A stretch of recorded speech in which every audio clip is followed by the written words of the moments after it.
Hello student, myself Dr. Ashish Maheshwari, Deputy Director motion education private limited. Motion के महा revision series में मैं आज फिर हाजिर हूँ एक नए चैप्टर के साथ, और ये चैप्टर है आज बायोटेक्नोलॉजी एंड इट्स एप्लीकेशन। पिछले लेक्चर में हमने biotechnology principle and process revise किया था क्वेश्चन के थ्रू। उस चैप्टर में हमने RDNA formation technique and how it is being transferred in organism gene transfer technique समझा।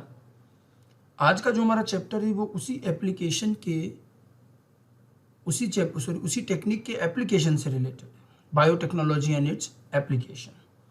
इस चैप्टर में किस तरह से RDNA टेक्निक को हमने किस किस फील्ड में यूज़ किया है, क्या क्या उनसे अब तक जो ऑर्गेनिज्म और प्रोडक्ट बनाए हैं उसके बारे में एक ब्रीफ इंट्रोडक्शन दिया है। ठीक है, बहुत छोटा सा चैप्टर है और बहुत यूज़फुल एप्लीकेशंस इसमें दिए गए हैं। एग्ज़ाम में क्वेश्चंस भी इसमें डायरेक्ट बनते हैं। ठीक है, तो हम इस चैप्टर की शुरुआत करते हैं। कौन कौन से एप्लीकेशन हैं, क्या क्या चीज़ें हैं, एक एक करके उनको लेते हैं। सबसे पहले लेते हैं फर्स्ट क्वेश्चन नंबर 1। जब आप चैप्टर की शुरुआत करेंगे NCERT के अंदर, तो चैप्टर की शुरुआत में ही बायोटेक्नोलॉजी के क्रिटिकल रिसर्च एरिया को लेकर के 3 पॉइंट दिए गए हैं। मैंने उसी पर पहला क्वेश्चन बनाया है, the critical research area of biotechnology. Critical research area का मीनिंग ये है कि हम जो पढ़ रहे हैं इसमें हमारा जो रिसर्च वर्क है वो किस सीक्वेंस में चलेगा, हमें उसमें क्या करना है, ये सारी चीज़ें आती हैं। जैसे अब इसके अंदर कुछ पॉइंट्स दे रखे हैं और हमें वो फाइंड आउट करने की कौन से क्रिटिकल रिसर्च एरियाज हैं, जिसमें सबसे पहले लिखा है providing best catalyst as improved organism usually a microbe और अ प्योर एंजाइम। अब ये लाइन NCERT में है शुरुआत में ही, और कई स्टूडेंट्स की समझ में नहीं आती क्या कहना चाह रहे। एक्चुअली RDNA टेक्निक के थ्रू हमारा पहला काम क्या होता है, सबसे पहला काम होता है कि हम जीन ट्रांसफ़र करके एक अच्छा ऑर्गेनिज्म तैयार करें, इम्प्रूव्ड ऑर्गेनिज्म। यहाँ इसको बेस्ट कैटलिस्ट कहा है। कैटलिस्ट का मतलब एक्चुअल वो जो कैटलिस्ट होता है वो नहीं है। यहाँ कैटलिस्ट का मीनिंग क्या है, कैटलिस्ट मतलब जो कुछ काम करने में हमारी हेल्प कर रहा है। तो यहाँ जो हम ऑर्गेनिज्म बना रहे हैं, जीन ट्रांसफर करके जो ट्रांसजेनिक ऑर्गेनिज्म बना रहे हैं, जो कि माइक्रोब होता है कई बार, या दूसरे भी ऑर्गेनिज्म हो सकते हैं, और कभी कभी उनसे ऑब्टेन किया गया एंजाइम हो सकता है। ठीक है, ये वो ऑर्गेनिज्म, ये एंजाइम जो हैं, जो हमने RDNA टेक्निक से बनाया है, ये हमारे लिए कैटलिस्ट का काम करेगा और ये हमारे लिए कुछ न कुछ फंक्शन करेगा। तो सबसे पहला काम होता है कि हम एक बेस्ट कैटलिस्ट तैयार करें in the form of organism. Improve organism हो सकता है जो कि यूजुअली एक माइक्रोब होता है, या कई बार एंजाइम्स बायोमोलिक्यूल भी हो सकते हैं। तो सबसे पहला काम तो होता है ऑर्गेनिज्म डेवलप करना, ट्रांसजेनिक ऑर्गेनिज्म। नेक्स्ट वन, अब वो ऑर्गेनिज्म जिसमें हमने जीन ट्रांसफर करके उसको तैयार किया है वो अब काम कर पाए, उसकी वर्किंग की बेस्ट कंडीशन प्रोवाइड करना। ठीक है, creating optimal condition through engineering for a catalyst to act. मतलब हम जेनेटिक इंजीनियरिंग बायोटेक्नोलॉजी की हेल्प से वो कंडीशन, ऑप्टिमम कंडीशन क्रिएट करें जिसमें कि हमारा वो ऑर्गेनिज्म काम कर सके। ठीक है, और उसने काम किया, कोई ना कोई प्रोडक्ट बनाया। अब जो वो प्रोडक्ट बना, उस प्रोडक्ट में आगे डाउन स्ट्रीम प्रोसेसिंग के थ्रू उस प्रोडक्ट को सेपरेट करेंगे, जो हमने प्रिंसिपल एंड प्रोसेस के चैप्टर में भी आगे बात की थी कि लास्ट में प्रोडक्शन होने के बाद डाउन स्ट्रीम प्रोसेसिंग होती है, जिसमें कि प्रोडक्ट को प्योर फॉर्म में सेपरेट किया जाता है, उसकी टेस्टिंग वगैरह होती है, पैकेजिंग होती है, और फिर वो अल्टीमेटली लोगों तक पहुंचाया जाता है। तो यहाँ पर भी जो वो हमारा कैटलिस्ट या जो एक ऑर्गेनिज्म है जो हमारे लिए कुछ काम कर रहा है, जो प्रोडक्शन कर रहा है, अब उसने जो प्रोडक्ट बनाया उसको अब हम सेपरेट करके यूजेबल फॉर्म में कन्वर्ट करेंगे। तो हमारा अगला काम होता है डाउनस्ट्रीम प्रोसेसिंग टेक्नोलॉजी। ठीक है, तो ये 3 क्रिटिकल रिसर्च एरिया है जो एक के बाद एक होंगे। सबसे पहले जीन ट्रांसफर करके एक इम्प्रूव्ड ऑर्गेनिज्म तैयार करेंगे, फिर वो ऑर्गेनिज्म प्रोडक्शन करे, उसके लिए उसको ऑप्टिमल कंडीशन प्रोवाइड करेंगे, फिर उसने जो प्रोडक्शन से जो प्रोडक्ट बनाया उसको डाउनस्ट्रीम प्रोसेसिंग के थ्रू सेपरेट करके यूजेबल फॉर्म में कन्वर्ट करें। ये हमारा पूरा बायोटेक्नोलॉजिकल रिसर्च पार्ट होता है। ठीक है, उसके बाद एक और लिखा हुआ improving the quality of agrochemical, that is not the critical research, वो एक पर्टिकुलर एप्लीकेशन हो गया। तो जनरल जो बायोटेक्नोलॉजी का क्रिटिकल रिसर्च एरियाज है वो 3 पॉइंट है, ये फर्स्ट, सेकेंड एंड थर्ड। हमारा जो क्वेश्चन का आंसर भी होगा तो ये बी हो जाएगा, first, second and third. Fourth वाला भी है, लेकिन फोर्थ वाला इस तरह से बायोटेक्नोलॉजी की क्रिटिकल रिसर्च एरिया में नहीं आता। ओके, तो ये चैप्टर की शुरुआत में आपको ये 3 पॉइंट मिलेंगे और ये 3 पॉइंट का क्या मीनिंग होता है मैंने इस क्वेश्चन के थ्रू आपको ये चीज़ समझाई, ध्यान रखिएगा। आगे चलते हैं नेक्स्ट क्वेश्चन।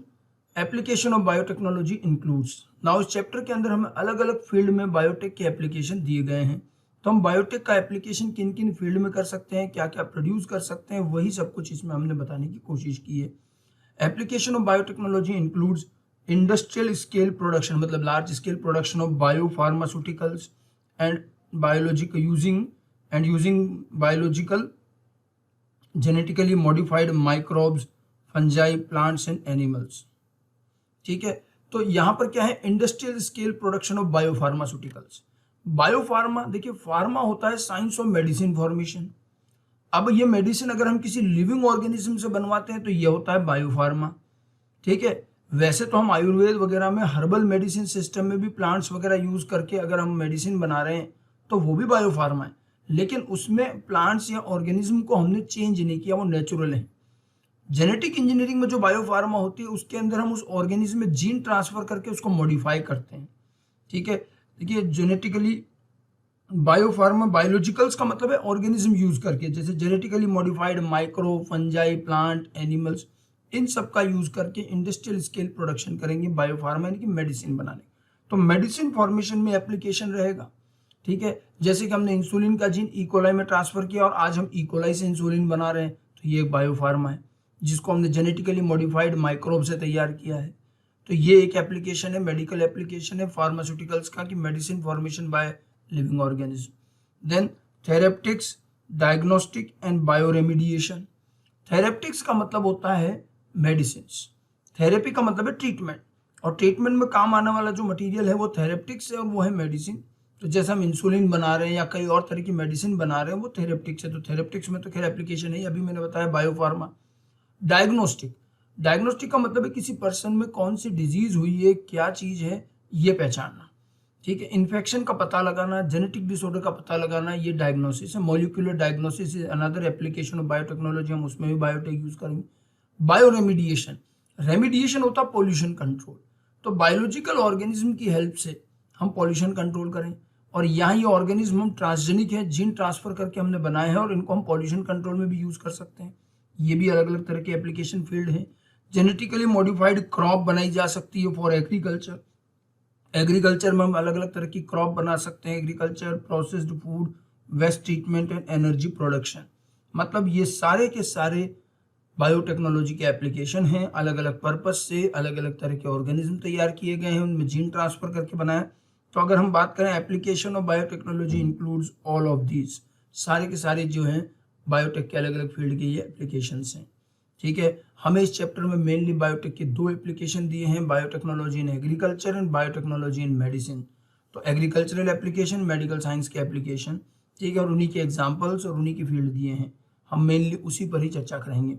अगला क्वेश्चन लेते हैं नेक्स्ट, गोल्डन राइस, यानी कि अब हम शुरू कर रहे हैं बायोटेक्नोलॉजी एप्लीकेशन इन एग्रीकल्चर। तो एग्रीकल्चर में कई तरह की जेनेटिकली मॉडिफाइड क्रॉप बनाई गई हैं। ठीक है, वैसे हम नई नई क्रॉप वैरायटी बनाते हैं हाइब्रिडाइजेशन से, जो हमारा ट्रेडिशनल तरीका पुराने समय से चला आ रहा है, लेकिन अब हमने रिकॉम्बिनेंट डीएनए टेक्निक से जीन ट्रांसफर करके भी नई नई वैरायटी बनाना शुरू किया है। और ये जो वैरायटी हैं इनमें से कुछ हम यूज़ भी करने लगे हैं, कुछ अभी भी टेस्टिंग में है, लेकिन ये वो वैरायटी हैं जो हम हाइब्रिडाइजेशन से क्रॉस वगैरह करवा के भी कभी नहीं बना पाएंगे। बहुत ही अलग और बिल्कुल नए प्रकार की वैरायटी इसमें बनती हैं। जैसे एग्रीकल्चरल एप्लीकेशन में एक एप्लीकेशन होता है न्यूट्रिशनल क्वालिटी एनहांसमेंट। अब एग्रीकल्चर में भी एप्लीकेशन जीएम क्रॉप्स जो बनाई है, जेनेटिकली मॉडिफाइड क्रॉप्स, वो भी अलग अलग पर्पज से बनाई है, जिसमें से एक पर्पज है न्यूट्रिशनल क्वालिटी बढ़ाना। हम चाहेंगे कि हमारी क्रॉप की न्यूट्रिशनल वैल्यू बढ़ जाए, उस क्रॉप को खाने से हमें कुछ एडिशनल न्यूट्रिएंट मिले, हो सकता है हम 2 क्रॉप का काम एक ही क्रॉप में कर लें, इस तरह की चीज़। और न्यूट्रिशनल क्वालिटी एनहांसमेंट में हमें एक बड़ा अच्छा एग्जांपल जो दिया है वो है गोल्डन राइस। गोल्डन राइस बनाना बेसिकली राइस के न्यूट्रिएंट वैल्यू इंक्रीज करना है। गोल्डन राइस जो है इसके अंदर beta carotene gene was transferred, इसमें बीटा कैरोटीन जीन ट्रांसफर किया गया।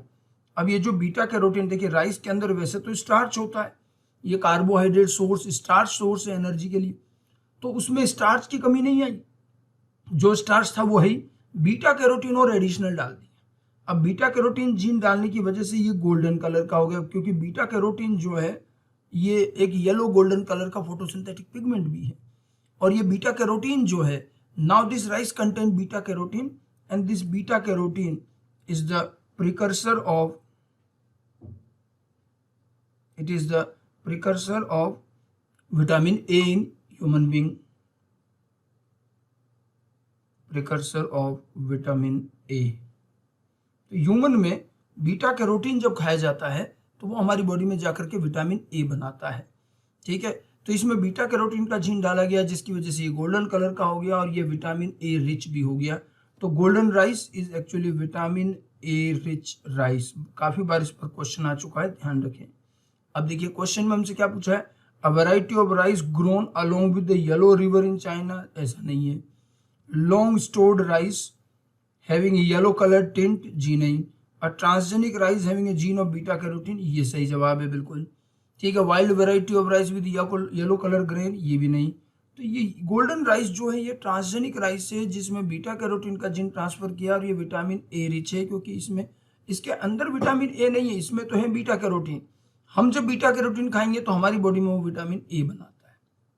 ओके, गोल्डन राइस पर काफी बार क्वेश्चन आया हुआ है, तो ये चीज आप ध्यान रखिएगा, कौन सा जीन ट्रांसफर किया, क्या खास बात है इसकी। नेक्स्ट वन, आगे चलते हैं। अगला एग्रीकल्चरल एप्लीकेशन जो है वो है हर्बिसाइड रेजिस्टेंट प्लांट। ठीक है, अब इसके लिए एक चीज तो ध्यान रखिएगा पहले कि फर्स्ट ट्रांसजेनिक प्लांट, इसी के सारे मैं आपको यही बता दूं, फर्स्ट ट्रांसजेनिक प्लांट जो बनाया गया था दैट वाज herbicide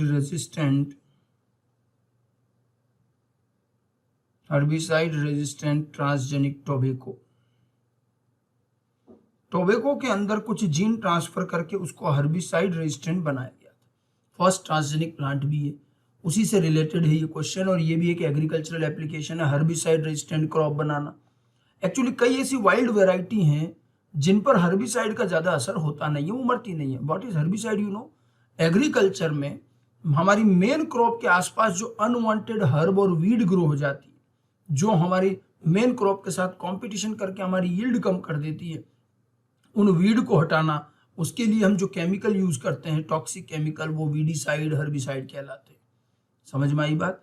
ठीक है, अब ये हर्बिसाइड जब हम यूज करते हैं तो हर्ब और वीड तो हटती है, लेकिन क्योंकि ये टॉक्सिक केमिकल है तो इसका टॉक्सिक इफेक्ट हमारी क्रॉप पर भी होता है, इसीलिए हम इनको यूज करने में भी कई बार थोड़ा सा हेजिटेट करते हैं और इसका क्रिटिसिज्म भी उतना ही है। फिर ये सोचा गया कि जिस तरह से कुछ वाइल्ड प्लांट हर्बिसाइड रेजिस्टेंट हैं, अगर उनके ये जीन निकाल करके हम क्रॉप में डाल दें तो हमारी क्रॉप भी हर्बिसाइड रेजिस्टेंट हो जाएंगी। क्रॉप को हर्बिसाइड रेजिस्टेंट करने का फायदा क्या है, अब यहाँ बड़ा कंफ्यूजन है, और ये क्वेश्चन पूछा, ये तो इवन प्रीवियस ईयर एग्जाम का ही क्वेश्चन है कि आप हर्बिसाइड रेजिस्टेंट जब क्रॉप बना लोगे तो फायदा क्या है। तो कई लोग यूं कंफ्यूज कर जाते हैं कि अब हर्बिसाइड यूज नहीं करना पड़ेगा, बिल्कुल गलत। अरे भाई, हर्बिसाइड रेजिस्टेंट क्रॉप बनाइए, ठीक है, तो क्रॉप हर्बिसाइड रेजिस्टेंट है लेकिन हर्ब और वीड तो उग रही है ना, उसको हटाने के लिए आपको हर्बिसाइड यूज करना पड़ेगा। अब नॉर्मली हर्बिसाइड बहुत टॉक्सिक केमिकल था, इस चक्कर में क्रॉप को भी डैमेज होता था, तो हम कई बार यूज नहीं करके मैनुअली उखाड़ते थे। क्रॉप के प्लांट के आसपास की जो भी वीड होती थी हम मैनुअली हटाते थे, बहुत टाइम लगता था, मेहनत का काम होता था। अब क्योंकि हमारी क्रॉप हर्बिसाइड रेजिस्टेंट हो गई तो आप बिल्कुल हर्बिसाइड यूज करो, क्रॉप को कोई हार्मफुल इफेक्ट नहीं होगा और आपकी वीड भी आराम से हट जाएगी। तो बिना मैनुअल लेबर के, बिना ज्यादा परेशानी के हम अनवांटेड वीड हटा सकते हैं, हर्ब हटा सकते हैं बाय यूजिंग हर्बिसाइड। और ये इसलिए हम अच्छे से यूज कर पा रहे क्योंकि हमारी क्रॉप पर इसका हार्मफुल इफेक्ट नहीं है, क्योंकि क्रॉप रेजिस्टेंट है। तो क्वेश्चन यहाँ पूछा गया है कि main objective of production of herbicide resistant GM crop. ठीक है, क्या मेन एम था, एनकरेज इको फ्रेंडली हर्बिसाइड्स, ऐसी कोई बात नहीं है। ठीक है, हमने प्लांट को हर्बिसाइड रेजिस्टेंट बनाया, हर्बिसाइड में कोई चेंज नहीं किया। Reduces herbicide accumulation in food article for health safety, ये एक ऑप्शन है जो कईयों को कंफ्यूज करता है। और पढ़िए, eliminate weed from field without the use of manual labour. अगर आप हर्बिसाइड यूज कर पा रहे हो तो बिना मैनुअल लेबर के आप वीड हटा पाओगे, ये भी बात सही है। Eliminate weed from field without the use of herbicide, जी नहीं, ऐसा कुछ नहीं, ये तो गलत है। पहला और चौथा तो गलत है। हर्बिसाइड तो यूज करना पड़ेगा, हमने ऐसा नहीं कहा कि हर्बिसाइड यूज नहीं करना पड़ेगा, प्लांट हर्बिसाइड रेजिस्टेंट। अब देखो, जो हर्बिसाइड छिड़की जाती है वो प्लांट हमारे क्रॉप को भी डैमेज करती है, लेकिन इसका मतलब ये नहीं कि उसमें हर बार वो डिपॉजिट ही हो जाए या एक्यूमुलेट हो जाए, कई और तरीके से भी। और जैसे कि वीड भी तो प्लांट ही होते हैं, तो जब वो उनको मार पा रही है तो हमारी क्रॉप को ही मार देगी वो, ऐसा होता भी है। ठीक है, तो एक्यूमुलेशन का बात हर बार सही नहीं होता, इसलिए हम यहाँ पर प्रायोरिटी बेस पर पहली प्रायोरिटी देंगे हम सी ऑप्शन को, कि इसमें हम बिना मैनुअल लेबर के और इजी वे में हर्ब या वीड हटा पाएंगे। ठीक है, वो फूड में एक्यूमुलेट होगी इस बात की गारंटी नहीं होती, कई बार वो एक्यूमुलेट ना होकर वैसे ही प्लांट को डैमेज कर देती हैं। इसीलिए हमारा जो मेन एम है हर्बिसाइड रेजिस्टेंट प्लांट बनाने का, ताकि हम बिना मैनुअल लेबर के इजी वे में क्रॉप फील्ड में से वीड रिमूव कर पाए। ठीक है, और साथ में ये भी ध्यान रखिएगा कि हमारा जो फर्स्ट ट्रांसजेनिक प्लांट था वो हर्बिसाइड रेजिस्टेंट टोबैको ही था।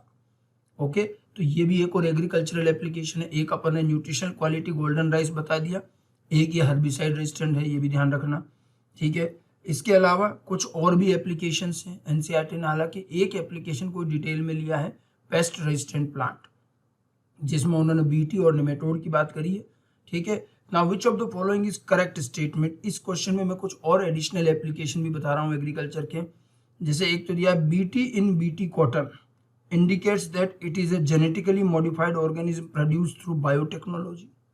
नहीं, बीटी कॉटन में जो बीटी वर्ड है वो एक बैक्टीरिया का नाम है बैसिलस thuringiensis, और बैसिलस thuringiensis का क्राई जीन इसमें ट्रांसफर किया और ये इंसेक्ट रेजिस्टेंट प्लांट है। इसके बारे में तो अभी अपन और भी बात करेंगे। तो बीटी का मतलब ये नहीं है कि बायोटेक्नोलॉजी से बना है, ये तो गलत स्टेटमेंट है। ठीक है, then gene transfer in any organism is always beneficial, बिल्कुल नहीं। कई बार ऐसे ऐसे जीन ट्रांसफर हुए हैं जिसकी कोई यूटिलिटी नहीं है। ठीक है, कई बड़ी बड़ी कंपनीज ने केवल अपने बेनिफिट के लिए भी कर दिया, इनके हार्मफुल इफेक्ट भी हैं। ठीक है, तो ये कहना भी सही नहीं है कि हमेशा ही बेनिफिशियल होता है।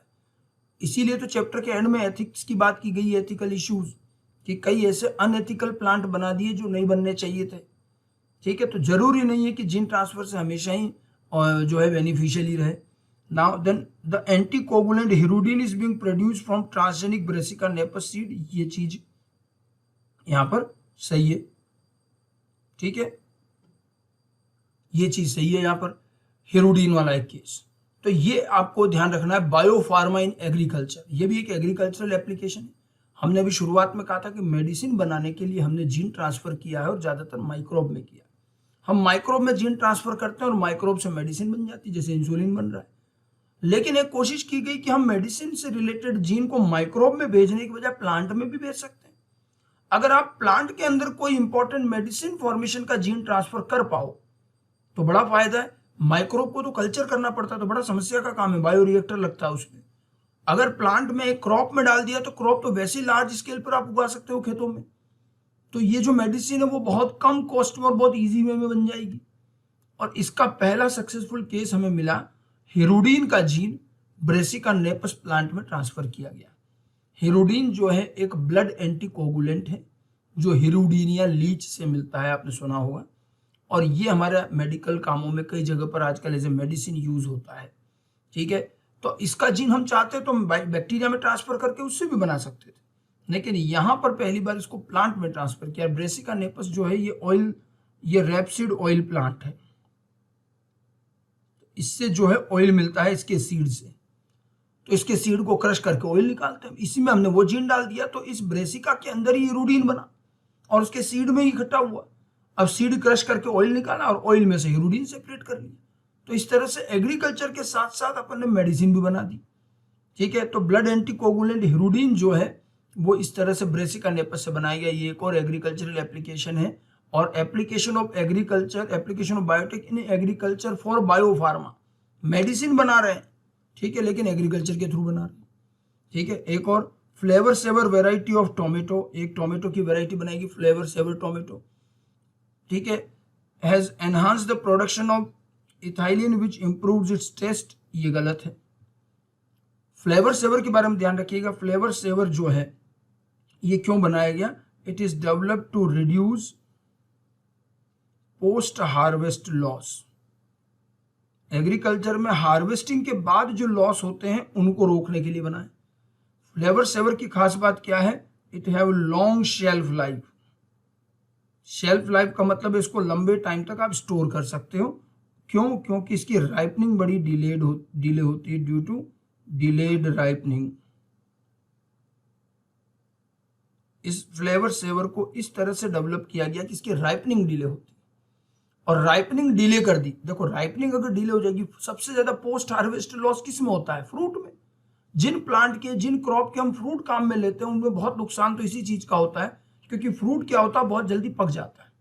तो राइपनिंग इतनी जल्दी हो जाती है कि आपको उस फ्रूट को ज्यादा समय तक स्टोर करने का भी टाइम नहीं मिलता, और आप उसको उसी एक मिनिमम टाइम में बेचना भी पड़ेगा, नहीं तो खराब हो जाता है।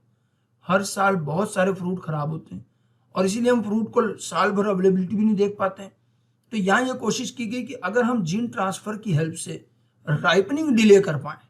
होता क्या, जब राइपनिंग जल्दी हो जाती है तो फ्रूट जल्दी खराब हो जाता है।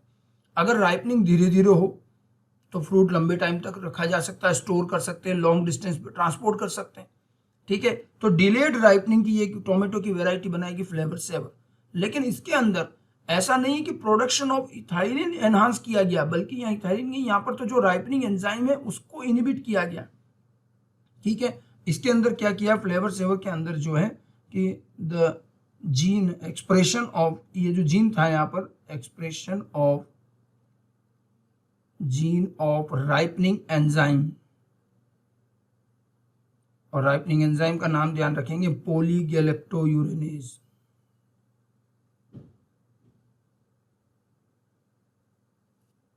पॉलीगैलेक्टोयूरेनेज, ठीक है, is slow down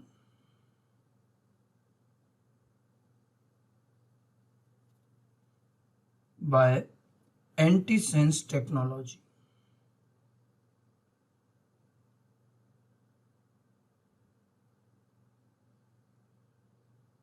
antisense technology से हमने राइपनिंग एंजाइम पॉलीगैलेक्टोयूरेनेज के जीन के एक्सप्रेशन को स्लो कर दिया। एंटीसेंस टेक्निक जो है जीन साइलेंसिंग की टेक्निक है, बहुत डिटेल हमारे एनसीईआरटी में नहीं है इसका, लेकिन एंटीसेंस टेक्निक से आप किसी भी जीन के एक्सप्रेशन को स्लो कर सकते हो, धीमा कर सकते हो, कम कर सकते हो। तो पॉलीगैलेक्टोयूरेनेज एंजाइम जो होता है वो राइपनिंग में बहुत बड़ी रोल प्ले करता है। ये क्या करता है, ये और एक और होता है पेक्टिनेज, ये दोनों क्या करते हैं, कच्चा जो फ्रूट होता है वो बड़ा हार्ड होता है, उसमें क्या सेल के बीच में मिडिल लेमिला होती है, तो बड़ी बिल्कुल कड़क रहता है वो। अब पॉलीगैलेक्टोयूरेनेज वो सारी मिडिल लेमिला डिसॉल्व कर देता है, तो फ्रूट की जो सेल है वो फ्री हो जाती है, और फ्रूट फ्लैशी और पल्पी हो जाता है। राइपनिंग का सबसे बड़ा चेंज यही है। तो जब पॉलीगैलेक्टोयूरेनेज कम बनेगा, क्योंकि राइपनिंग के टाइम ये बहुत ज्यादा बन जाता है, तो जब पॉलीगैलेक्टोयूरेनेज कम बनेगा तो राइपनिंग भी धीरे धीरे होगी, और राइपनिंग धीरे धीरे होगी तो टोमेटो को, इस फ्रूट को लंबे टाइम तक स्टोर कर सकते हैं। तो लॉन्ग शेल्फ लाइफ वाला फ्लेवर सेवर बनाया गया, एंटीसेंस टेक्निक से बनाया गया। ठीक है, जीन साइलेंसिंग की टेक्निक है, मतलब इससे आप जीन के एक्सप्रेशन को स्लो कर सकते हो, एंटीसेंस जीन के थ्रू होता है ये। ठीक है, और एक ये, तो यहाँ पर तो गड़बड़ लिखी कि इथाइलिन बढ़ा दिया, इथाइलिन बढ़ाते तो राइपनिंग बढ़ जाती है, तो राइपनिंग डिले कर रहे हैं, तो ये स्टेटमेंट भी गलत है। लेकिन फ्लेवर सेवर क्या है ये आपको ध्यान रखना है। यहाँ पर जो सही स्टेटमेंट है वो सी वाला रहेगा। ठीक है, एंटीकोगुलेंट हिरुडीन बनाया गया। ओके, तो इस तरह से ये एग्रीकल्चर के मैंने कुछ और एप्लीकेशंस आपको यहाँ पर बताए। आगे चलते हैं, मैं जो बीटी की बात कर रहा था उस पर बात करते हैं। एनसीईआरटी में पेस्ट रेजिस्टेंट प्लांट यानी कि बीटी क्रॉप की बात की गई है। एक तो इंसेक्ट रेजिस्टेंस, और उस इंसेक्ट रेजिस्टेंस को डेवलप किया गया है एक बैक्टीरिया के जीन की हेल्प से। इंसेक्ट रेजिस्टेंस के लिए बीटी क्रॉप्स बनाई गई। ठीक है, इस बीटी क्रॉप्स के अंदर हमने बैसिलस thuringiensis का क्राई जीन ट्रांसफर किया गया। ठीक है, बीटी प्लांट्स के अंदर, और ये कुछ इंसेक्ट्स को मार देता है, जिसमें लेपिडोप्टेरन, कोलियोप्टेरन और डिप्टेरन आते हैं। बिल्कुल एनसीईआरटी की बातें ध्यान रखनी है। तो ये जो बीटी क्रॉप्स होता है इसमें क्राई जीन ट्रांसफर किया गया, cry gene of bacillus thuringiensis, इसीलिए इसको बीटी कहा गया, वॉज ट्रांसफर्ड। ठीक है, एक तो ये ध्यान रखना है। अब ये जो क्राई जीन है, इस क्राई जीन से एक प्रोटीन बनता है, इंसेक्टिसाइडल प्रोटीन। ये एक इंसेक्टिसाइडल प्रोटीन बनाता है, और इससे इंसेक्ट मर जाते हैं, कई सारे इंसेक्ट मर जाते हैं। और ये इंसेक्ट भी 3 कैटेगरी के हैं, लेपिडोप्टेरन, कोलियोप्टेरन, डिप्टेरन। एनसीईआरटी में भी है, आप वहां से भी पढ़ के इसको समझ सकते हैं। ठीक है, ये इंसेक्टिसाइडल प्रोटीन जो है इंसेक्ट को मार देता है, लेकिन बड़े आश्चर्य की बात है कि बैक्टीरिया को खुद को कभी कोई नुकसान नहीं करता। नहीं, हम जब ये जीन प्लांट में डालते हैं तो प्लांट को भी नुकसान नहीं करता, केवल इंसेक्ट को नुकसान करता है। तो जब इसकी स्टडी की गई तो पता चला कि ये जो बैक्टीरिया, ये जो जीन है, सॉरी ये जो प्रोटीन है, ये बैक्टीरिया के अंदर क्रिस्टल के फॉर्म में होता है, इनएक्टिव इनसोल्यूबल क्रिस्टल के फॉर्म में। इसको प्रोटॉक्सिन भी कहते हैं, ठीक है। और क्योंकि ये इनएक्टिव इनसोल्यूबल क्रिस्टल के फॉर्म में है तो बैक्टीरिया को कभी कोई नुकसान नहीं करता, ठीक है। साथ साथ में प्लांट के अंदर भी ये इसी फॉर्म में रहेगा, प्लांट को भी नुकसान नहीं करता है। लेकिन जब इंसेक्ट इसको खाता है तो इंसेक्ट ने जैसे इसको खाया, इंसेक्ट की बॉडी में गया, उसके मिडगट में गया। मिडगट में होता है एल्कलाइन मीडियम, जैसे हमारे इंटेस्टाइन में होता है। एल्कलाइन मीडियम में इस इनएक्टिव प्रोटीन के क्रिस्टल डिसॉल्व हो जाते हैं, सबने पढ़ाई होगा ये। और डिसॉल्व होते ही ये क्रिस्टल, ये प्रोटीन एक्टिव हो जाता है और ये मिडगट की इनर इपिथेलियम पर जाकर बाइंड करता है। वहां बाइंड करके मिडगट की इपिथेलियम के अंदर ये सेल्स में पोर क्रिएट कर देता है, जिससे एंडोस्मोसिस होता है और वहां स्वेलिंग हो जाती है और सेल बर्स्ट हो जाती है और पूरी मिडगट की वॉल रप्चर हो जाती है और इस वजह से इंसेक्ट की डेथ हो जाती है। तो ये इंसेक्टिसाइडल प्रोटीन क्राई जीन का, ये क्रिस्टल फॉर्म में होता है, इसलिए इसको क्राई बोल रहे हैं, क्राई प्रोटीन, क्रिस्टल प्रोटीन। तो ये बैक्टीरिया को क्यों नहीं मारता और इंसेक्ट को कैसे मार देता है, दोनों बात ध्यान रखनी है, ठीक है। बैसिलस thuringiensis का जीन प्लांट में ट्रांसफर किया गया। क्वेश्चन भी यही पूछा अपन ने कि BT toxin protein crystals present in bacteria Bacillus thuringiensis do not kill the bacteria because, ये बैक्टीरिया को किल नहीं करता, क्यों? Bacteria resistant to this toxin, जी नहीं, ये गलत है। ये कई बार यहाँ कंफ्यूजन हो जाता है, बैक्टीरिया रेजिस्टेंट नहीं है, ये तो बैक्टीरिया के अंदर ही बन रहा है, ठीक है। Bacteria encloses toxin in special sac, ऐसी भी कोई बात नहीं है। Toxin occurs as inactive protoxin in bacteria, बिल्कुल, ये इनएक्टिव क्रिस्टल के फॉर्म में होता है, प्रोटॉक्सिन के फॉर्म में, और यही इसका से, इसी वजह से ये बैक्टीरिया को कोई नुकसान नहीं करता। समझ में आ गई बात। और बीटी का ये पार्ट ध्यान रखना है। इंसेक्ट कौन कौन से? लेपिडोप्टेरन, कोलियोप्टेरन एंड डिप्टेरन, ठीक है। आपको ये तीनों ग्रुप ध्यान रखने जो इस इंसेक्ट को माने जाते हैं, लेपिडोप्टेरन, कोलियोप्टेरन, डिप्टेरन, LCD के रूप में ध्यान रखिएगा इसको, ठीक है। और बैक्टीरिया क्यों नहीं मर रहा है ये भी ध्यान रखना है। इंसेक्ट को कैसे मारा गया वो भी मैंने बताया। अगला एक क्वेश्चन जो है इसी पर बेस्ड है कि in BT cotton, BT toxin present in plant tissue as protoxin is converted into active toxin. अब जो यहाँ बीटी कॉटन के एग्जांपल के साथ दिया, सबसे पहले ये कॉटन में सक्सेसफुली किया गया। बीटी कॉटन आज सक्सेसफुली सब जगह ग्रो की जाती है और इसकी यील्ड भी अच्छी है। कॉटन में ये बॉलवर्म के अगेंस्ट रेजिस्टेंट बनाया गया था, इसको ध्यान रखना है। कॉटन बॉलवर्म क्या है? कॉटन का ये बॉलवर्म इंसेक्ट जो है कॉटन बॉल खा जाता था और कॉटन की यील्ड बहुत कम हो जाती थी। फिर हमने ये बीटी का जीन उसमें ट्रांसफर किया। अब वो कॉटन, वो इंसेक्ट बॉलवर्म जैसे इसको खाने आता है वो मर जाता है। बीटी कॉटन की यील्ड बहुत अच्छी होती है बिना किसी इंसेक्टिसाइड को छिड़के हुए। ये खुद जो है बॉलवर्म रेजिस्टेंट होता है। अब इसमें देखा गया कि प्लांट के अंदर तो ये प्रोटॉक्सिन के फॉर्म में, जैसा मैंने बताया, बैक्टीरिया में भी इनएक्टिव है, प्लांट में भी इनएक्टिव है।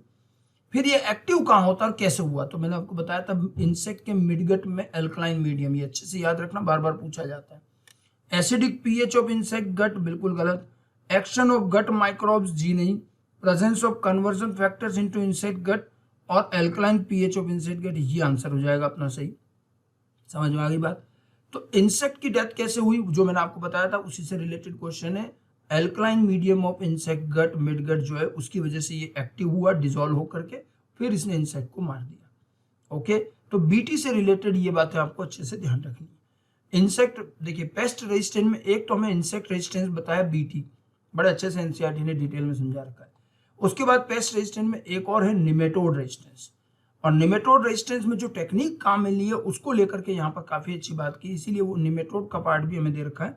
आगे चलते हैं, अगला पार्ट जैसे मैंने बताया पेस्ट रेजिस्टेंस में हम निमेटोड की बात करेंगे। A nematode Melidogyne incognita infect the root of tobacco plant and causes a great reduction in yield। ये रूट नॉट डिजीज कॉज करता है टोबैको में और दूसरे भी प्लांट्स में ये निमेटोड, ठीक है। मेलिडोगाइने ये कौन सी डिजीज कॉज करेगा? ये रूट नॉट डिजीज कॉज करता है और इससे यील्ड काफी कम हो जाती है, ठीक है। अब इसको, इस क्रॉप को निमेटोड से रेजिस्टेंट बनाने के लिए एक नई टेक्निक काम में ली गई है। A novel strategy मतलब बिल्कुल एक नई technique was adopted to prevent this infection which was based on the process of। तो मतलब प्लांट को निमेटोड रेजिस्टेंट बनाने के लिए जो एक नई टेक्निक यूज की गई वो कौन सी थी? केवल यहाँ टेक्निक का नाम पूछा है। टीआई प्लाज्मिड, जी नहीं। पॉलीएडिनाइलेशन, ये कोई टेक्निक नहीं है। आरएनए इंटरफेरेंस टेक्निक यहाँ पर काम में ली गई है, इंसर्शन इनएक्टिवेशन भी नहीं। RNA technique, RNA interference technique, ठीक है, ये टेक्निक यूज करके निमेटोड रेजिस्टेंस बनाया गया है। इस टेक्निक के बारे में ध्यान रखना, it is the technique of gene silencing. ये जो है जीन साइलेंसिंग की एक टेक्निक है, ठीक है, जैसे आपको एंटीसेंस टेक्निक बताई थी उसी तरह से। एंटीसेंस थोड़ी सी अलग है इससे, ठीक है। ये भी क्या करते हैं, एक जीन के एक्सप्रेशन को साइलेंट कर देता है, आरएनए टेक्निक, ठीक है। और ये भी ध्यान रखना कि आरएनए टेक्निक नेचुरली भी मिलती है। ये प्रोसेस जो होता है naturally found in eukaryotes, eukaryotes के अंदर ये नेचुरली मिलती है, ठीक है। आरएनए टेक्निक के बारे में कुछ बेसिक बातें ध्यान रखिएगा। इसके अंदर क्या करते हैं, अ डबल स्ट्रैंडेड आरएनए,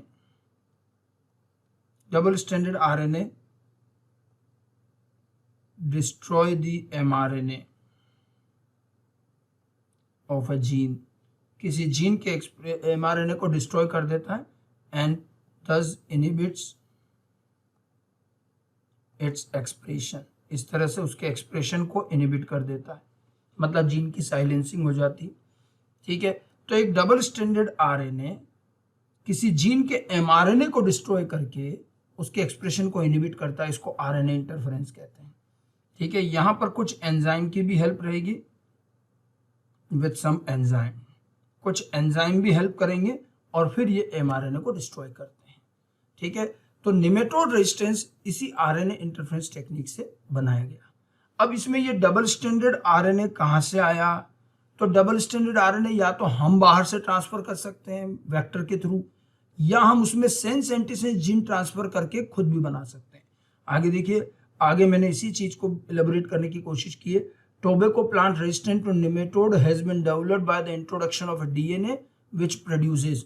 अब देखिए, जो टोबैको को अपन ने निमेटोड रेजिस्टेंट बनाया आरएनए इंटरफेरेंस से, उसमें किया क्या हमने इसमें क्या किया, मैं आपको बहुत ब्रीफ में समझाना चाह रहा हूं कि यहाँ ध्यान रखिएगा। जैसे ये मान लीजिए हमने एक निमेटोड का जीन सबसे पहले तो सेलेक्ट किया कि ये मान लो कोई निमेटोड जीन है, ये निमेटोड के अंदर है और ये निमेटोड जीन अपना एमआरएनए बना रहा है और इससे निमेटोड सर्वाइव कर रहा है। ये निमेटोड का एक बड़ा स्पेशल जीन है जिसकी वजह से निमेटोड का सर्वाइवल पॉसिबल है। अब अपन ने क्या किया, इसी निमेटोड जीन का, इसका sense gene and antisense gene, sense and antisense gene develop किया हमने। तो सेंस जीन और उसके साथ ही एंटीसेंस जीन दोनों, और दोनों को जोड़ दिया हमने, सेंस एंटीसेंस जीन डेवलप किया गया और इसको एज ए डिजायर्ड जीन हमने प्लांट में डाल दिया, sense antisense gene, and it is transferred in plant cells. Plant cell में इसका सेंस एंटीसेंस जीन ट्रांसफर किया। अब मैं सेंस एंटीसेंस जीन के बारे में ब्रीफ में इतना सा समझा दूं कि जो जीन होता है, जैसे ये नेचुरल जीन है, हर जीन जब एमआरएनए बनाता है तो इसके एमआरएनए की सीक्वेंस, किसी भी जीन के एमआरएनए, इसी की नहीं बात कर रहा हूं, किसी भी जीन का एमआरएनए की सीक्वेंस हमेशा सेंस स्ट्रैंड से मैच करती है। जिस स्ट्रैंड से आरएनए बनता है वो एंटीसेंस कहलाता है, ठीक है। और आरएनए की सीक्वेंस रिजेंबल किससे करती है, सेंस स्ट्रैंड से। बस थायमिन यूरेसिल का अंतर होता है, पहले तो ये बेसिक आना चाहिए। तो हर नेचुरल जीन अपने आप में सेंस जीन है। तो अगर मैं कह रहा हूं किसी का सेंस जीन बनाना है तो कुछ नहीं करना है, यही का ये जीन कॉपी कर लिया। तो देखिए ये जो इसका आधा पार्ट है ये तो सेंस जीन है, ये खुद का खुद ही है। अब दूसरा जो है वो एंटीसेंस जीन है। एंटीसेंस में क्या करते हैं, जैसे हर जीन के आगे एक प्रमोटर होता है, ठीक है। ये प्रमोटर होता है और प्रमोटर के बेस पे डिसाइड होता है कि कौन सा एंटीसेंस जीन, कौन सा एंटीसेंस स्ट्रैंड, कौन सा सेंस स्ट्रैंड, किससे आरएनए बनेगा, किससे नहीं बनेगा।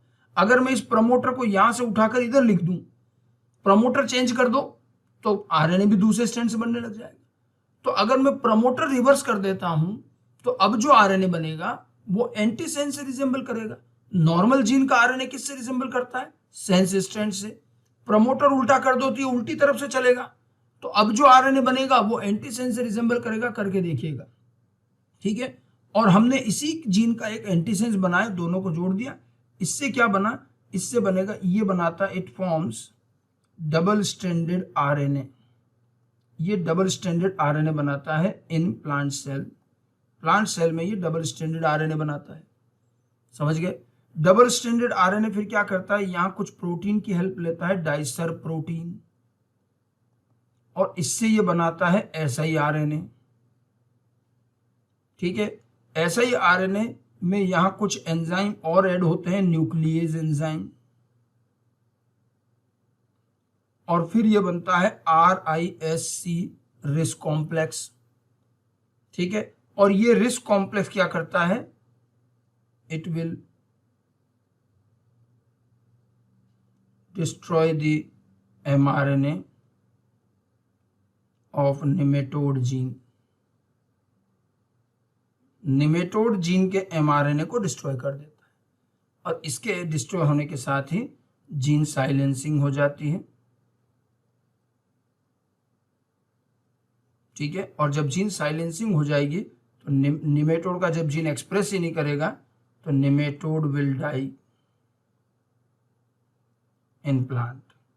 प्लांट में जब निमेटोड आया तो थोड़ी देर में उसकी डेथ हो जाती है। मैंने पूरी आपको आरएनए इंटरफेरेंस नहीं समझाई है, वो संभव नहीं है, लेकिन मैंने एक आउटलाइन समझाई है। जिन्होंने पढ़ रखी है उनको लिए रिवाइज करना आसान है इससे। तो हमने निमेटोड के एक जीन का सेंस एंटीसेंस जीन बनाया और उसको प्लांट में ट्रांसफर किया है। प्लांट के अंदर डबल स्ट्रैंडेड आरएनए बना। Double stranded RNA dicer protein की हेल्प से siRNA में कन्वर्ट होता है, शॉर्ट इंटरफेरेंस आरएनए।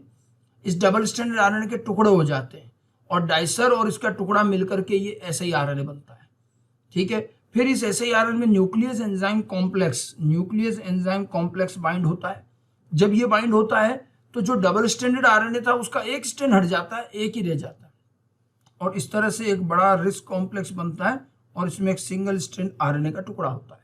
ये रिस्क कॉम्प्लेक्स जाके एमआरएनए पर बाइंड करता है और ये जो आरएनए है ये इसको एमआरएनए पर ले जाकर के उसको अटैच करने में हेल्प करता है, उससे पेयरिंग करता है। और न्यूक्लियस एंजाइम होते हैं वो एमआरएनए को टुकड़े कर देते, काट देते। एमआरएनए डिस्ट्रॉय कर दिया आपने निमेटोड के। देखो निमेटोड जैसे ही प्लांट के अंदर आया, प्लांट तो क्या रिस्क बना के बैठा है, प्लांट में क्या बन रहा है, रिस्क कॉम्प्लेक्स। इतना काम प्लांट में किया। जैसे निमेटोड ये अंदर आया, अंदर आते इसने प्लांट को जब खाया तो प्लांट का रिस्क उसके अंदर चला गया और ये अंदर जाकर के रिस्क कॉम्प्लेक्स निमेटोड के जीन को इनहिबिट कर देगा। अब निमेटोड का ये वो इतना इंपॉर्टेंट जीन है और वो अगर एक्सप्रेस ही नहीं होगा तो निमेटोड मर जाता है। तो प्लांट के इन्फेक्शन भी होगा एक बार को, निमेटोड अंदर भी आएगा लेकिन अंदर आके प्लांट में ही मर जाता है और प्लांट अपने आप निमेटोड रेजिस्टेंट बन जाता है। समझ में आई बात? ये सेंस एंटीसेंस टेक्निक है बेसिकली पूरी की पूरी आरएनए इंटरफेरेंस। ठीक है, तो टोबैको प्लांट में जो है यही पूछ यही रहे हैं कि have been developed by introduction of DNA which produces, तो वो क्या करते हैं, both sense and antisense RNA बनाते हैं।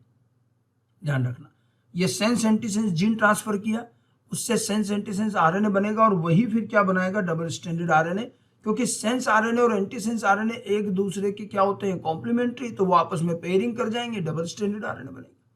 सेंस जीन और एंटीसेंस जीन इसीलिए डाले ताकि सेंस एंटीसेंस आरएनए बने, वो पेयरिंग करके डबल स्ट्रैंडेड आरएनए बने, फिर डबल स्ट्रैंडेड आरएनए siRNA बनाए, siRNA से रिस्क बने और रिस्क फिर एमआरएनए को डिस्ट्रॉय करके जीन को साइलेंट कर दे। समझ में आई बात?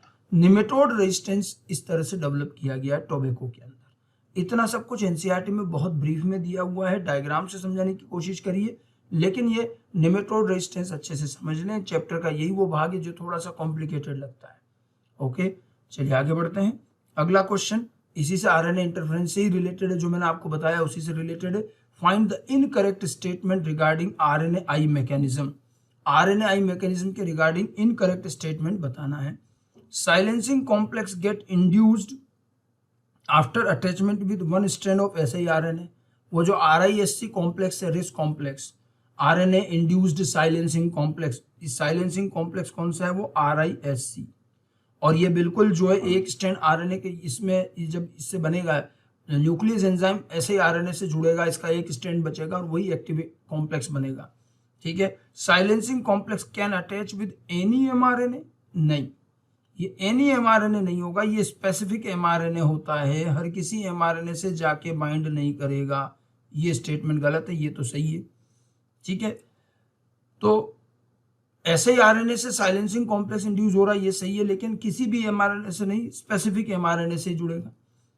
Induced silencing complex get adapted to specific mRNA, yes, ये चीज लिख रहे हैं कि ये जो इंड्यूस्ड कॉम्प्लेक्स होता है RISC कॉम्प्लेक्स, ये कुछ स्पेसिफिक mRNA से ही अटैच होता है।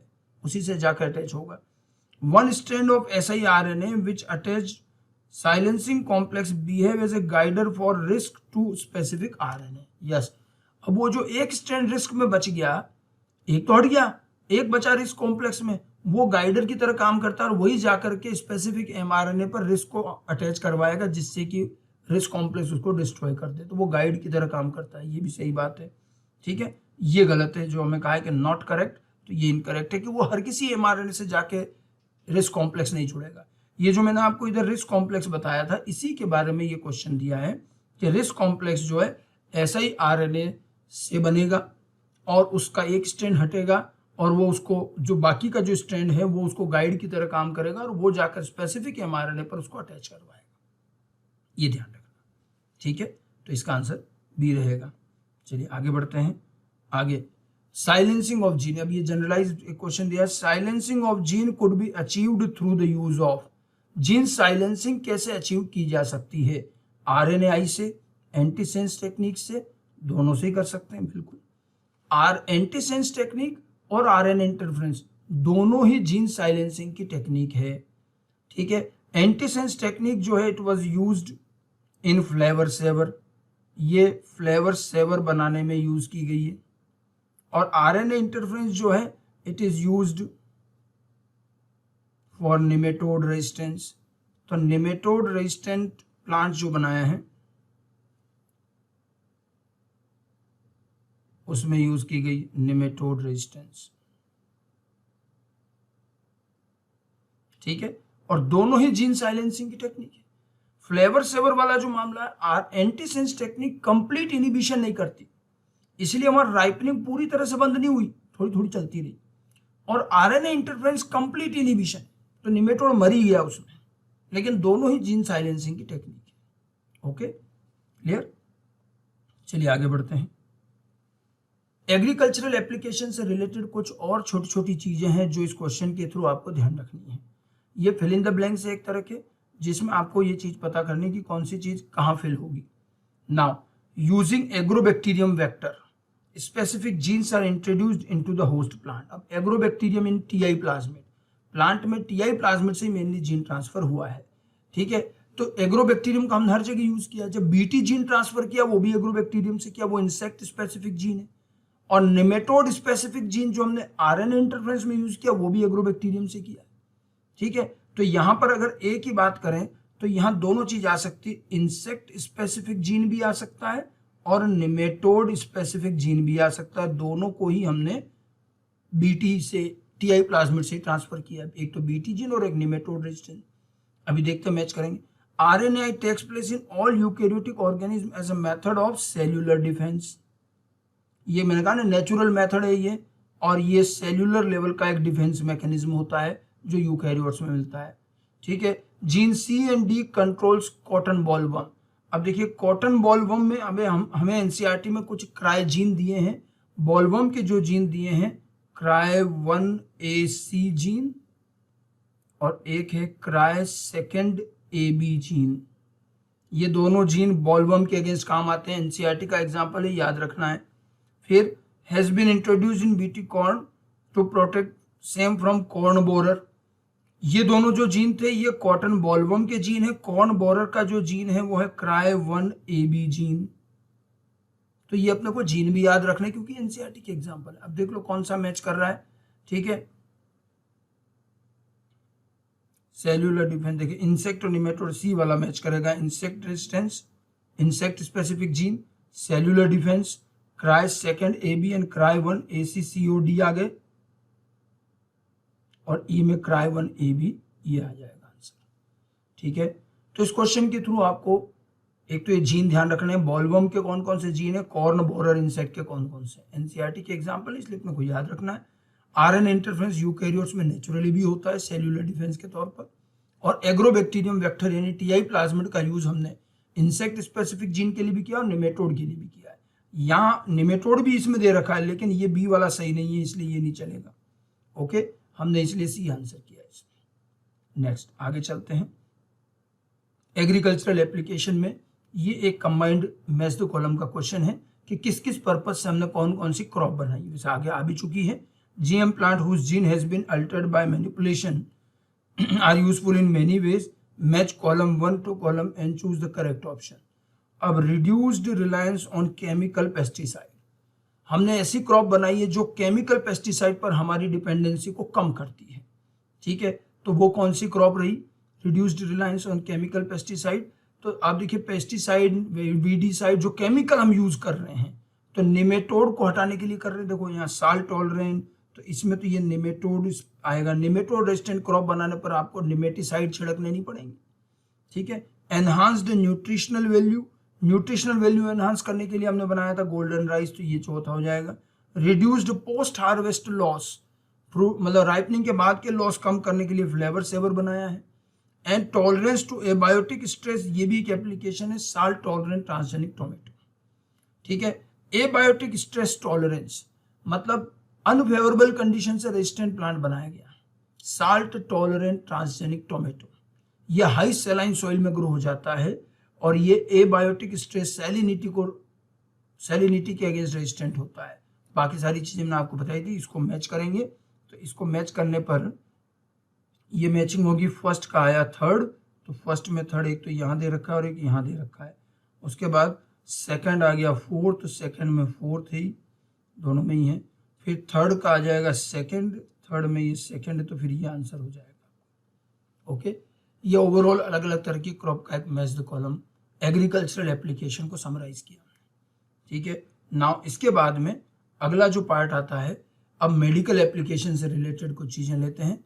Medical application, select the true statement for the following. ठीक है, मेडिकल एप्लीकेशन देखिए क्या क्या चीजें हैं, मैं आपको क्लियर बता दूं। मेडिकल एप्लीकेशन में हम एक तो मेडिसिन बनाते हैं। ठीक है, अलग अलग तरह के जीन ट्रांसफर करके अलग अलग मेडिसिन बनाई जा रही है। इसमें सबसे पहले शुरुआत इंसुलिन से हुई थी। तो मेडिकल एप्लीकेशन में एक तो है रिकॉम्बिनेंट थेरेप्टिक्स मेडिसिन बनाना, जीन ट्रांसफर करके मेडिसिन बनाई गई है। लेकिन ये जो मेडिसिन बनाई है, ये मेडिसिन हम सारी मेडिसिन इससे नहीं बना रहे, बहुत जरूरी होने पे ही बनाते हैं। इंसुलिन जैसे जरूरी था और दूसरे किसी रास्ते से बन नहीं रहा था तो बनाया गया। मेडिसिन फॉर्मेशन के बाद एक और एप्लीकेशन है, वो है जीन थेरेपी, यानी कि जेनेटिक डिसऑर्डर का ट्रीटमेंट। ये भी एक मेडिकल एप्लीकेशन है। ठीक है, कि जेनेटिक डिसऑर्डर का ट्रीटमेंट, यूं क्योंकि जेनेटिक डिसऑर्डर का कोई इलाज नहीं है, लेकिन जीन ट्रांसफर करके हम उसको ठीक कर सकते हैं, ऐसी कोशिश की है। और तीसरा एक एप्लीकेशन है डायग्नोसिस में, कि हम डायग्नोसिस में बायोटिक की टेक्निक यूज करके डायग्नोसिस को जल्दी कर सकते हैं। अगर डिजीज का डायग्नोसिस पेशेंट में जल्दी हो जाता है तो ट्रीटमेंट भी इजी हो जाएगा। तो ये सारे मेडिकल एप्लीकेशन है जो हमें इस चैप्टर में दिए गए हैं। इंसुलिन को लेकर के एक क्वेश्चन है ये, क्योंकि मेडिकल एप्लीकेशन में सबसे पहला है मेडिसिन फॉर्मेशन, और उसमें हमने इंसुलिन बनाई और जेनेटिक इंजीनियर्ड इंसुलिन को एनसीईआरटी ने अच्छे से समझा रखा है। ठीक है, इंसुलिन फ्रॉम एनिमल सोर्स में डेवलप एलर्जी इन सम पेशेंट। अब देखिए इंसुलिन, जब जेनेटिक इंजीनियर्ड इंसुलिन तो बहुत बाद में बना है, जीन ट्रांसफर टेक्निक आने के बाद। डायबिटीज तो लोगों को पहले से होती थी। इंसुलिन एक प्रोटीनेशियस हार्मोन है जो हमारे पैनक्रियाज में बनता है, और जब ये कम बनता है तो ब्लड ग्लूकोज लेवल बढ़ जाता है, क्योंकि ये ग्लूकोज लेवल मेंटेन करता है। ठीक है, ये ब्लड ग्लूकोज लेवल बढ़ा देता है। अब ग्लूकोज लेवल बढ़ने के साथ बहुत सारे कॉम्प्लिकेशंस आते हैं, ये आप जूलॉजी में भी पढ़ते हैं। अब उसको मेंटेन करने के लिए इंसुलिन कहाँ से लाएं? ह्यूमन से हम निकाल नहीं पाते थे, तो अदर एनिमल, कैटल्स, पिग्स, इनके इंसुलिन लेकर के हमने यूज किए। लेकिन अदर एनिमल के ये इंसुलिन अक्सर एलर्जिक होते थे, इसमें कुछ इंप्योरिटीज भी रहती थी, तो दिक्कत तो करता ही था। तो ये बात तो ये सही कह रहे हैं, ट्रू स्टेटमेंट बताने। C peptide is not present in mature insulin. अब इससे पहले आपको इंसुलिन का मतलब बेसिक समझ में आना चाहिए कि इंसुलिन हमेशा जो है दो चेन का बना है, चेन ए और चेन बी, और दो पॉलीपेप्टाइड चेन एक दूसरे से डाइसल्फाइड बॉन्डिंग से जुड़ी रहती हैं। और जब वो शुरू में जीन से बनता है तो उसमें सी पेप्टाइड भी होता है। जो इंसुलिन का जो जीन होता है, मान लो ये इंसुलिन का जीन है जैसे सपोज करो, ठीक है, तो जीन से पहले एमआरएनए बना, और एमआरएनए से फिर एक पॉलीपेप्टाइड चेन बनी। इस पॉलीपेप्टाइड चेन में शुरू के 21 अमीनो एसिड होते हैं चेन ए, ठीक है, और लास्ट के 30 अमीनो एसिड होते हैं चेन बी के। ये 21 अमीनो एसिड और ये 30 अमीनो एसिड। बीच में ये जो होता है ये है सी पेप्टाइड 33 अमीनो एसिड का, और ये जो है ये कहलाता है प्रो इंसुलिन। तो जीन से हमेशा प्रो इंसुलिन बनता है, ध्यान रखना है। ह्यूमन में डायरेक्ट कभी इंसुलिन नहीं बनता, प्रो इंसुलिन बनता है। फिर इसकी प्रोसेसिंग होती है और प्रोसेसिंग होने के बाद इंसुलिन बनता है। इस प्रोसेसिंग में क्या करते हैं, इसको इस तरह से फोल्ड करते हैं और चेन ए को और चेन बी को एक दूसरे के सामने लाके डाइसल्फाइड बॉन्ड से इसको जोड़ दिया जाता है। और ये बीच में ये जो है ये यहाँ से यहाँ तक ये सी पेप्टाइड होता है। सी पेप्टाइड प्रो इंसुलिन में होता है, बाद में सी पेप्टाइड को भी हटा देते हैं और चेन ए और चेन बी बच जाते हैं। ये चेन ए और ये चेन बी, एक डाइसल्फाइड बॉन्ड इसके बीच में बनता है। ये है एक्चुअल इंसुलिन। तो सी पेप्टाइड जब प्रो इंसुलिन बनता है तब तो होता है, लेकिन उसके बाद उसकी प्रोसेसिंग में हटा दिया जाता है। मतलब ह्यूमन में इंसुलिन हमेशा इनडायरेक्ट बनता है। जीन से पहले प्रो इंसुलिन बनेगा। 84 अमीनो एसिड की चेन है, जिसमें 21 अमीनो एसिड चेन ए के हैं, 30 चेन बी के हैं और 33 अमीनो एसिड सी पेप्टाइड। अब इसकी 2 स्टेप में प्रोसेसिंग होती है। पहले इसको फोल्ड करके चेन ए और बी को आमने सामने लाते हैं और डाइसल्फाइड बॉन्ड से जोड़ देते हैं। फिर सी पेप्टाइड हटा देते हैं, फिर बनता है इंसुलिन चेन ए और बी का। ठीक है, तो C peptide is not present in mature insulin, बिल्कुल ठीक बात है। Recombinant therapeutics do not induce unwanted immunological response, ये भी सही है। जो रिकॉम्बिनेंट मेडिसिन होती है वो बिल्कुल कल्चर से बनती है, प्योर बनती है। तो एक इंसुलिन जो हम अदर एनिमल से लाते थे उसमें बहुत इंप्योरिटी रहती थी और इसलिए उसमें एलर्जी वगैरह होती थी, लेकिन रिकॉम्बिनेंट मेडिसिन कभी एलर्जिक नहीं होती है, उनके साइड इफेक्ट भी कम है, बहुत प्योर और सेफ होती है। ठीक है, insulin can be administered orally to diabetic patient. Insulin को ओरली दे सकते हैं? जी नहीं, इंसुलिन प्रोटीन होता है, ओरली देंगे डाइजेस्ट हो जाएगा, इसलिए इसको हम ओरली नहीं दे पाते हैं। तो ये स्टेटमेंट गलत है। ए, बी और सी ये 3 चीजें सही होंगी। तो ये मेडिकल एप्लीकेशन था इंसुलिन से रिलेटेड और रिकॉम्बिनेंट थेरेप्टिक्स से रिलेटेड। रिकॉम्बिनेंट थेरेप्टिक्स का मतलब है रिकॉम्बिनेंट मेडिसिन। ठीक है, ये चीजें ध्यान रखनी। नेक्स्ट आगे चलते हैं। अगला क्वेश्चन वही इंसुलिन फॉर्मेशन की। अब आप देखो ह्यूमन में इंसुलिन कैसे बनता है वो मैंने आपको बताया।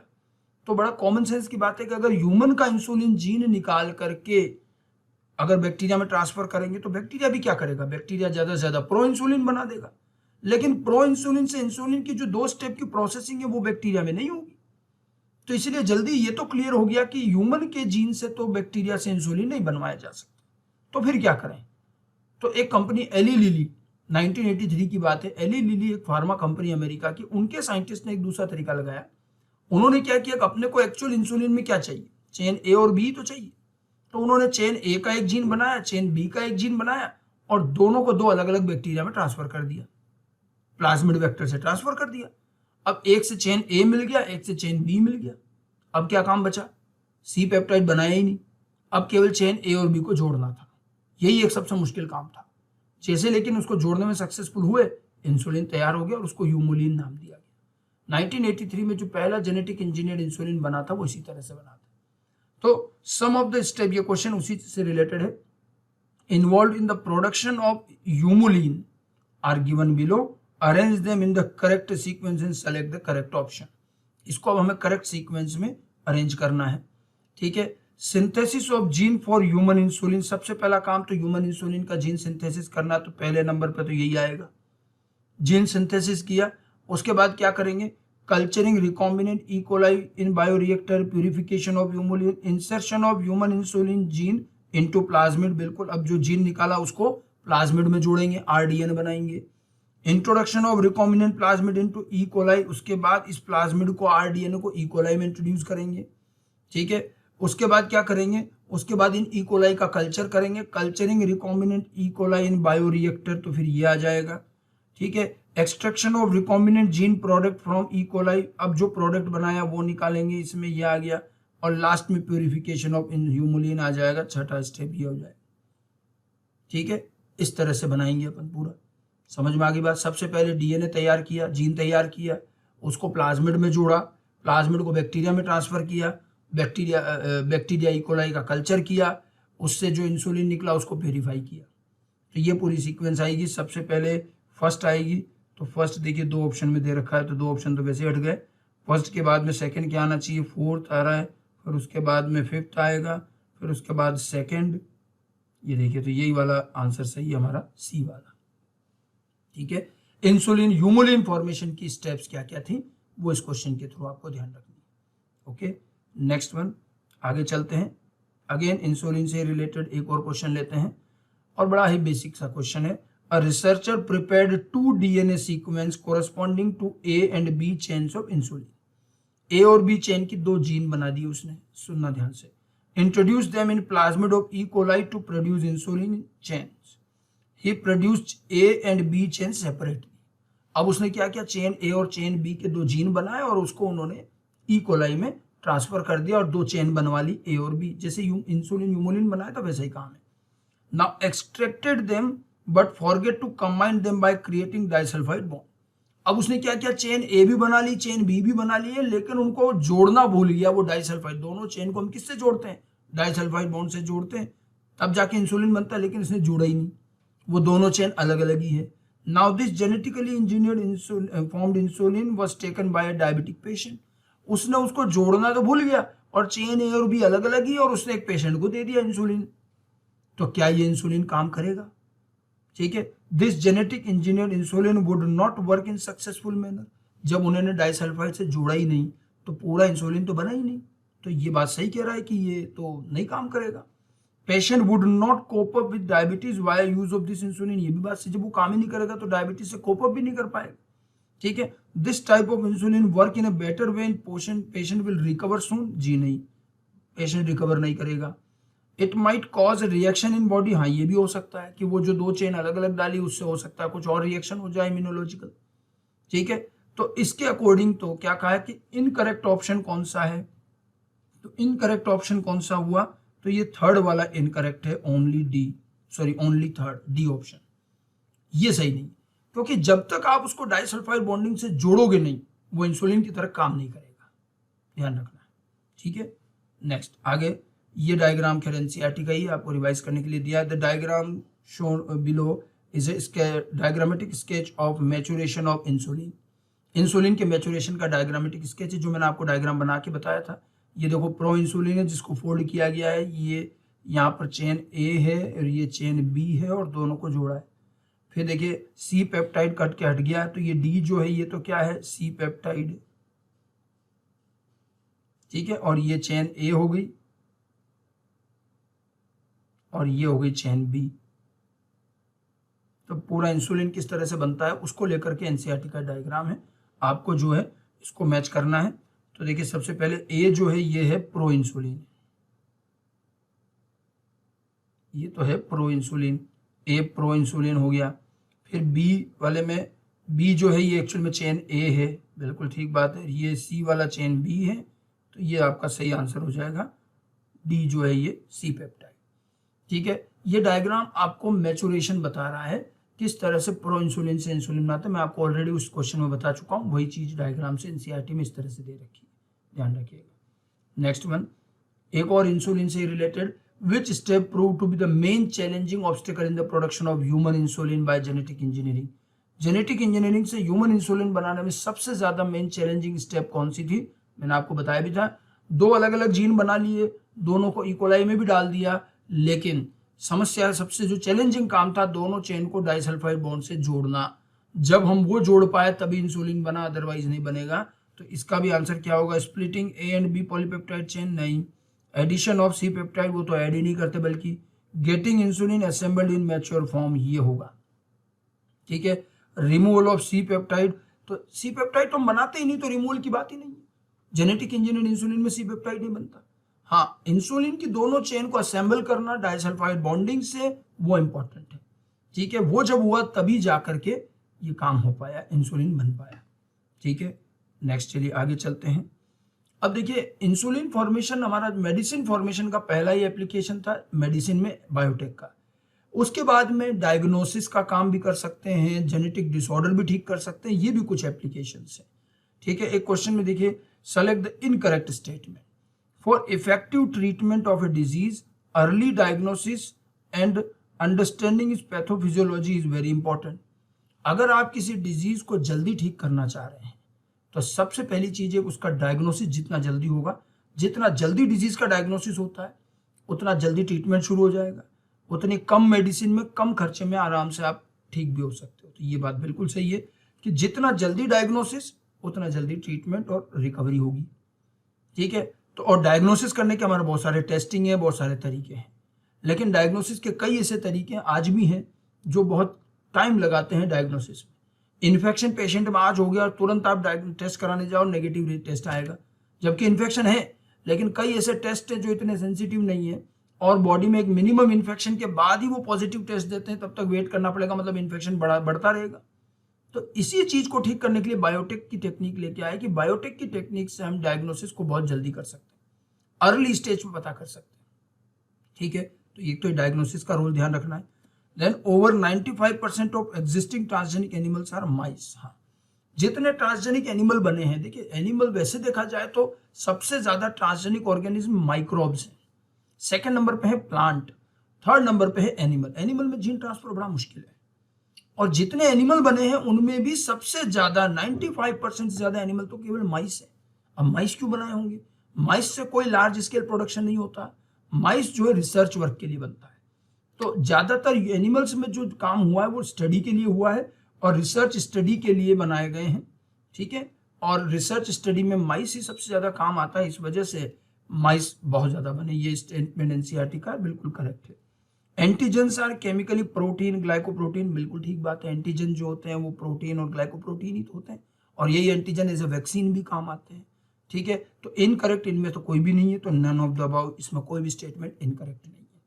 ठीक है, और ये एप्लीकेशन से रिलेटेड कुछ स्टेटमेंट्स हैं, ध्यान रखिएगा। नेक्स्ट में मैं आपको अर्ली डायग्नोसिस की बात कर रहा था, तो the technique that serve the purpose of early diagnosis of disease और पैथोजन। जो टेक्निक बायोटेक की, वो टेक्निक जो अर्ली डायग्नोसिस में हेल्प करती है, वो क्या क्या है? सडन हाइब्रिडाइजेशन, बिल्कुल है। सडन हाइब्रिडाइजेशन डीएनए फिंगरप्रिंटिंग जैसा प्रोसेस है। इसके अंदर क्या होता है? इसके अंदर सारी चीजें हैं। इसके अंदर restriction enzyme, restriction endonuclease enzyme digestion होगा। ठीक है, इसके बाद इसमें जेल इलेक्ट्रोफोरोसिस होती है।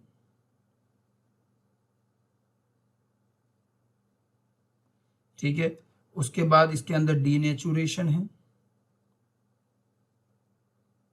फिर सडन ब्लॉटिंग है,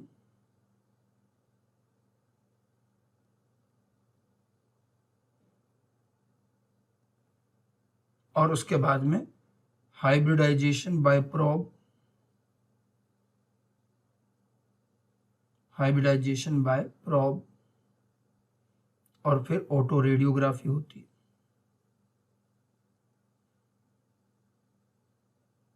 ये पूरी टेक्निक है, इस पूरे को हम कहते हैं सडन हाइब्रिडाइजेशन। ठीक है, ये जो पूरी टेक्निक है, this is called Southern hybridisation. और डायग्नोसिस में ये बड़ी काम आती है। जैसे आपको किसी पर्सन के अंदर कोई पैथोजन पहचानना है, तो उस पर्सन की सेल लेंगे, ब्लड सैंपल कुछ भी ले लिया, उसकी सेल में से डीएनए निकालेंगे। फिंगरप्रिंटिंग में जैसे करते हैं वैसा ही काम है। अब उन डीएनए का पीसीआर से एम्पलीफाई करेंगे, पीसीआर भी साथ में होगा। ठीक है, पीसीआर से एम्पलीफाई करेंगे, ये काम पहले का है। सेल में से डीएनए निकाला, डीएनए का एम्पलीफिकेशन किया पीसीआर से। अब उसके बाद रेस्ट्रिक्शन एंजाइम डाइजेशन से उसके डीएनए के टुकड़े करेंगे, रेस्ट्रिक्शन एंडोन्यूक्लियस से। इलेक्ट्रोफोरोसिस से उन टुकड़ों को सेपरेट करेंगे। ठीक है, डीनेचुरेशन एल्कलाइन मीडियम से जेल के अंदर ही उन टुकड़ों को डीनेचुरेशन करके सिंगल स्ट्रैंडेड बनाएंगे। फिर उनको मेम्ब्रेन पर ट्रांसफर करेंगे, नाइट्रोसेलुलोज मेम्ब्रेन पर, सडन ब्लॉटिंग। और अब मेम्ब्रेन पर सारा डीएनए आ गया, ह्यूमन का भी डीएनए, पैथोजन का भी डीएनए। अब हम पैथोजन के डीएनए को पहचानने के लिए प्रोब यूज करेंगे। प्रोब जो होता है वो पैथोजन के डीएनए का complementary radio active DNA, artificially बनता है। ठीक है, अब उस radio active single stranded RNA या डीएनए के टुकड़े को हम इस मेम्ब्रेन पर डालेंगे, और ये किसका कॉम्प्लीमेंट्री है? उस पैथोजन के डीएनए का। अगर पैथोजन का डीएनए मेम्ब्रेन में कहीं भी है तो वो प्रोब जाके जुड़ जाएगा। अब प्रोब रेडियो एक्टिव है तो उससे रेडिएशन निकल रही है, हमें आंखों से नहीं दिखता, लेकिन रेडिएशन जो है वो फोटोग्राफिक फिल्म, एक्सरे फिल्म को डैमेज करती है। तो हम उस मेम्ब्रेन के साथ फोटोग्राफिक फिल्म लगाते हैं और फोटोग्राफिक फिल्म को डेवलप करते हैं, तो हमें उसमें एक बैंड दिखता है, ये ऑटो रेडियोग्राफी कहलाती है। ये बैंड दिखा रहा है कि वो प्रोब जाके मेम्ब्रेन पर जुड़ा था, इसका मतलब सैंपल में पैथोजन का डीएनए था। इससे आप पर्सन के अंदर बहुत अर्ली स्टेज पर भी इंफेक्शन है तो पहचान सकते हैं। इस पूरे को सडन हाइब्रिडाइजेशन कहते हैं, ये बिल्कुल काम आता है अर्ली डायग्नोसिस में। ये बायोटेक की तो टेक्निक है, तो बायोटेक की टेक्निक काम आती है। पीसीआर बिल्कुल काम आएगा, एम्प्लीफिकेशन में काम आता ही आता है। आरटी-पीसीआर अभी अब कोविड के लिए भी कर रहे हैं, पीसीआर तो हमेशा काम आता है। इन दोनों से तो बहुत जल्दी आइडेंटिफिकेशन होता ही है। एलिजा भी यूज होता है। एलिजा एंटीजन एंटीबॉडी से चेक होता है, जैसे रैपिड एंटीजन टेस्ट होते हैं, इसी तरह के एलिजा टेस्ट हैं, जिसमें कि अगर हमारी बॉडी में कोई एंटीजन आया होगा, कोई पैथोजन आया होगा, तो हमारी बॉडी ने उसके अगेंस्ट एंटीबॉडी भी बनाई होगी। तो या तो आप एंटीजन की प्रेजेंस से आइडेंटिफाई कर लो या एंटीबॉडी से आइडेंटिफाई कर लो, ये एलिजा टेस्टिंग होती है। ये सब ऑल ऑफ दीज अबव आएंगे, सारी की सारी ये टेस्टिंग, ये बायोटेक की टेस्टिंग है, बायोटेक्नोलॉजिकल मेथड्स हैं, जिनको आजकल मेडिकल डायग्नोसिस में हम यूज कर रहे हैं, और डायग्नोसिस में यूज करके हम अर्ली स्टेज पर डायग्नोस कर सकते हैं और पर्सन को बचा सकते हैं, कम समय में कम मेडिसिन में ट्रीटमेंट कर सकते हैं। तो ये भी एक बायोटेक का मेडिकल एप्लीकेशन है, बायोटेक्नोलॉजिकल टेक्निक का मेडिसिन के फॉर मेडिकल फील्ड में एक एप्लीकेशन है। चलिए आगे बढ़ते हैं। नेक्स्ट इसी से रिलेटेड एक क्वेश्चन था प्रोब को लेकर के, कि प्रोब क्या है जो अपन ने यूज किया था। प्रोब जो होता है वो single stranded sequence of DNA और आरएनए, और ध्यान रखना ये रेडियो एक्टिव भी होता है, इसको रेडियो एक्टिव बनाया जाता है, यही आंसर होगा इसका। डबल स्टैंडर्ड तो ये खैर वैसे भी नहीं होगा, सिंगल स्टैंडर्ड रहेगा, और प्रोटीन भी नहीं। ये सिंगल स्टैंडर्ड होगा तभी तो जाकर किसी और डीएनए पे जाके जुड़ करके हमें बताएगा कि हाँ ये है या नहीं। आगे बात समझ में। प्रोब का डेफिनेशन, ये क्वेश्चन अक्सर पूछा जाता है इस डायग्नोसिस से रिलेटेड काम में। ओके आगे चलते हैं। नेक्स्ट वन कुछ और स्टेटमेंट्स हैं मेडिकल एप्लीकेशन से रिलेटेड ही, उनसे भी हम चीजें कुछ रिवाइज कर लेते हैं।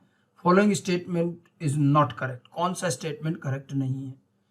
Insulin used for diabetic patient was earlier extracted from pancreas of slaughtered kettles and pigs. बात तो सही है कि पहले हम क्या करते थे, इन कैटल्स और पिग्स का ही यूज करते थे insulin, which was more efficient then the genetic engineered insulin. अरे तो गड़बड़ हो गया, मोर एफिशिएंट नहीं है, ये कम एफिशिएंट था बल्कि एलर्जिक होता था, तो ये स्टेटमेंट सही नहीं है। ठीक है, ये कम एफिशिएंट होता था बल्कि एलर्जिक होता था, इसीलिए फिर जेनेटिक इंजीनियर्ड इंसुलिन यूमोलिन बनाया गया। Okay, PCR technique is applied to detect HIV in suspected AIDS patient and to detect mutation in gene and suspected cancer patient. बिल्कुल सही बात है, एनसीईआरटी की लाइनें याद भी रखनी। पीसीआर टेक्निक क्या करती है कि एड्स में वायरस होता है, तो ये इसकी क्वांटिटी को एम्पलीफाई करके प्रोब वगैरह यूज करके हम बिल्कुल आइडेंटिफाई करते हैं, एचआईवी के टेस्ट में भी। और सस्पेक्टेड कैंसर पेशेंट में कैंसर है, कौन सा है, कहाँ म्यूटेशन हुआ, ये सब भी इसमें आइडेंटिफाई करते हैं। डायग्नोसिस से रिलेटेड काम है, और डायग्नोसिस से रिलेटेड काम में पीसीआर बिल्कुल यूज होता है। ये स्टेटमेंट वैसे भी एनसीईआरटी के हैं, याद रखिएगा, डायरेक्ट सीधे सीधे क्वेश्चन में आ सकते हैं। ठीक है, then bone marrow transplantation requires periodic infusion of genetically engineered lymphocyte in ADA deficient patient. ठीक है, यह बात भी बिल्कुल सही है, यह है जीन थेरेपी का काम। ये जो है ये पूरा का पूरा जीन थेरेपी है। जीन थेरेपी जो होती है, ये ध्यान रखना, एनसीईआरटी में आपको मिल भी जाएगी, कि जो सबसे पहले फर्स्ट सक्सेसफुल जीन थेरेपी हुई थी वो हुई थी एक 4 साल की बच्ची में, इन 4 ईयर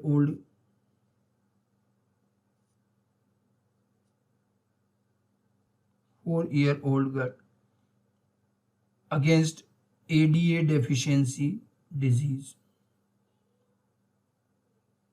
एडीए डेफिशिएंसी डिजीज के अगेंस्ट ये जीन थेरेपी पहली बार की गई थी। इसमें क्या होता है, ये एडीए एंजाइम नहीं बनता है, एडिनोसिन डीएमिनेज, ये एब्सेंट होता है, एडिनोसिन डीएमिनेज एंजाइम एब्सेंट होता है। ठीक है, और इसी वजह से ये एडिनोसिन डीएमिनेज कहाँ काम आता है, फंक्शनल टी लिम्फोसाइट बनाने में। तो यहाँ पर टी लिम्फोसाइट से रिलेटेड प्रॉब्लम रहती है, functional active T lymphocytes do not form. तो बाय बर्थ एक इम्यूनोलॉजिकल डिजीज है, और इसकी वजह से ultimately severe combined immuno deficiency skid हो जाता है, स्किड अकर्स।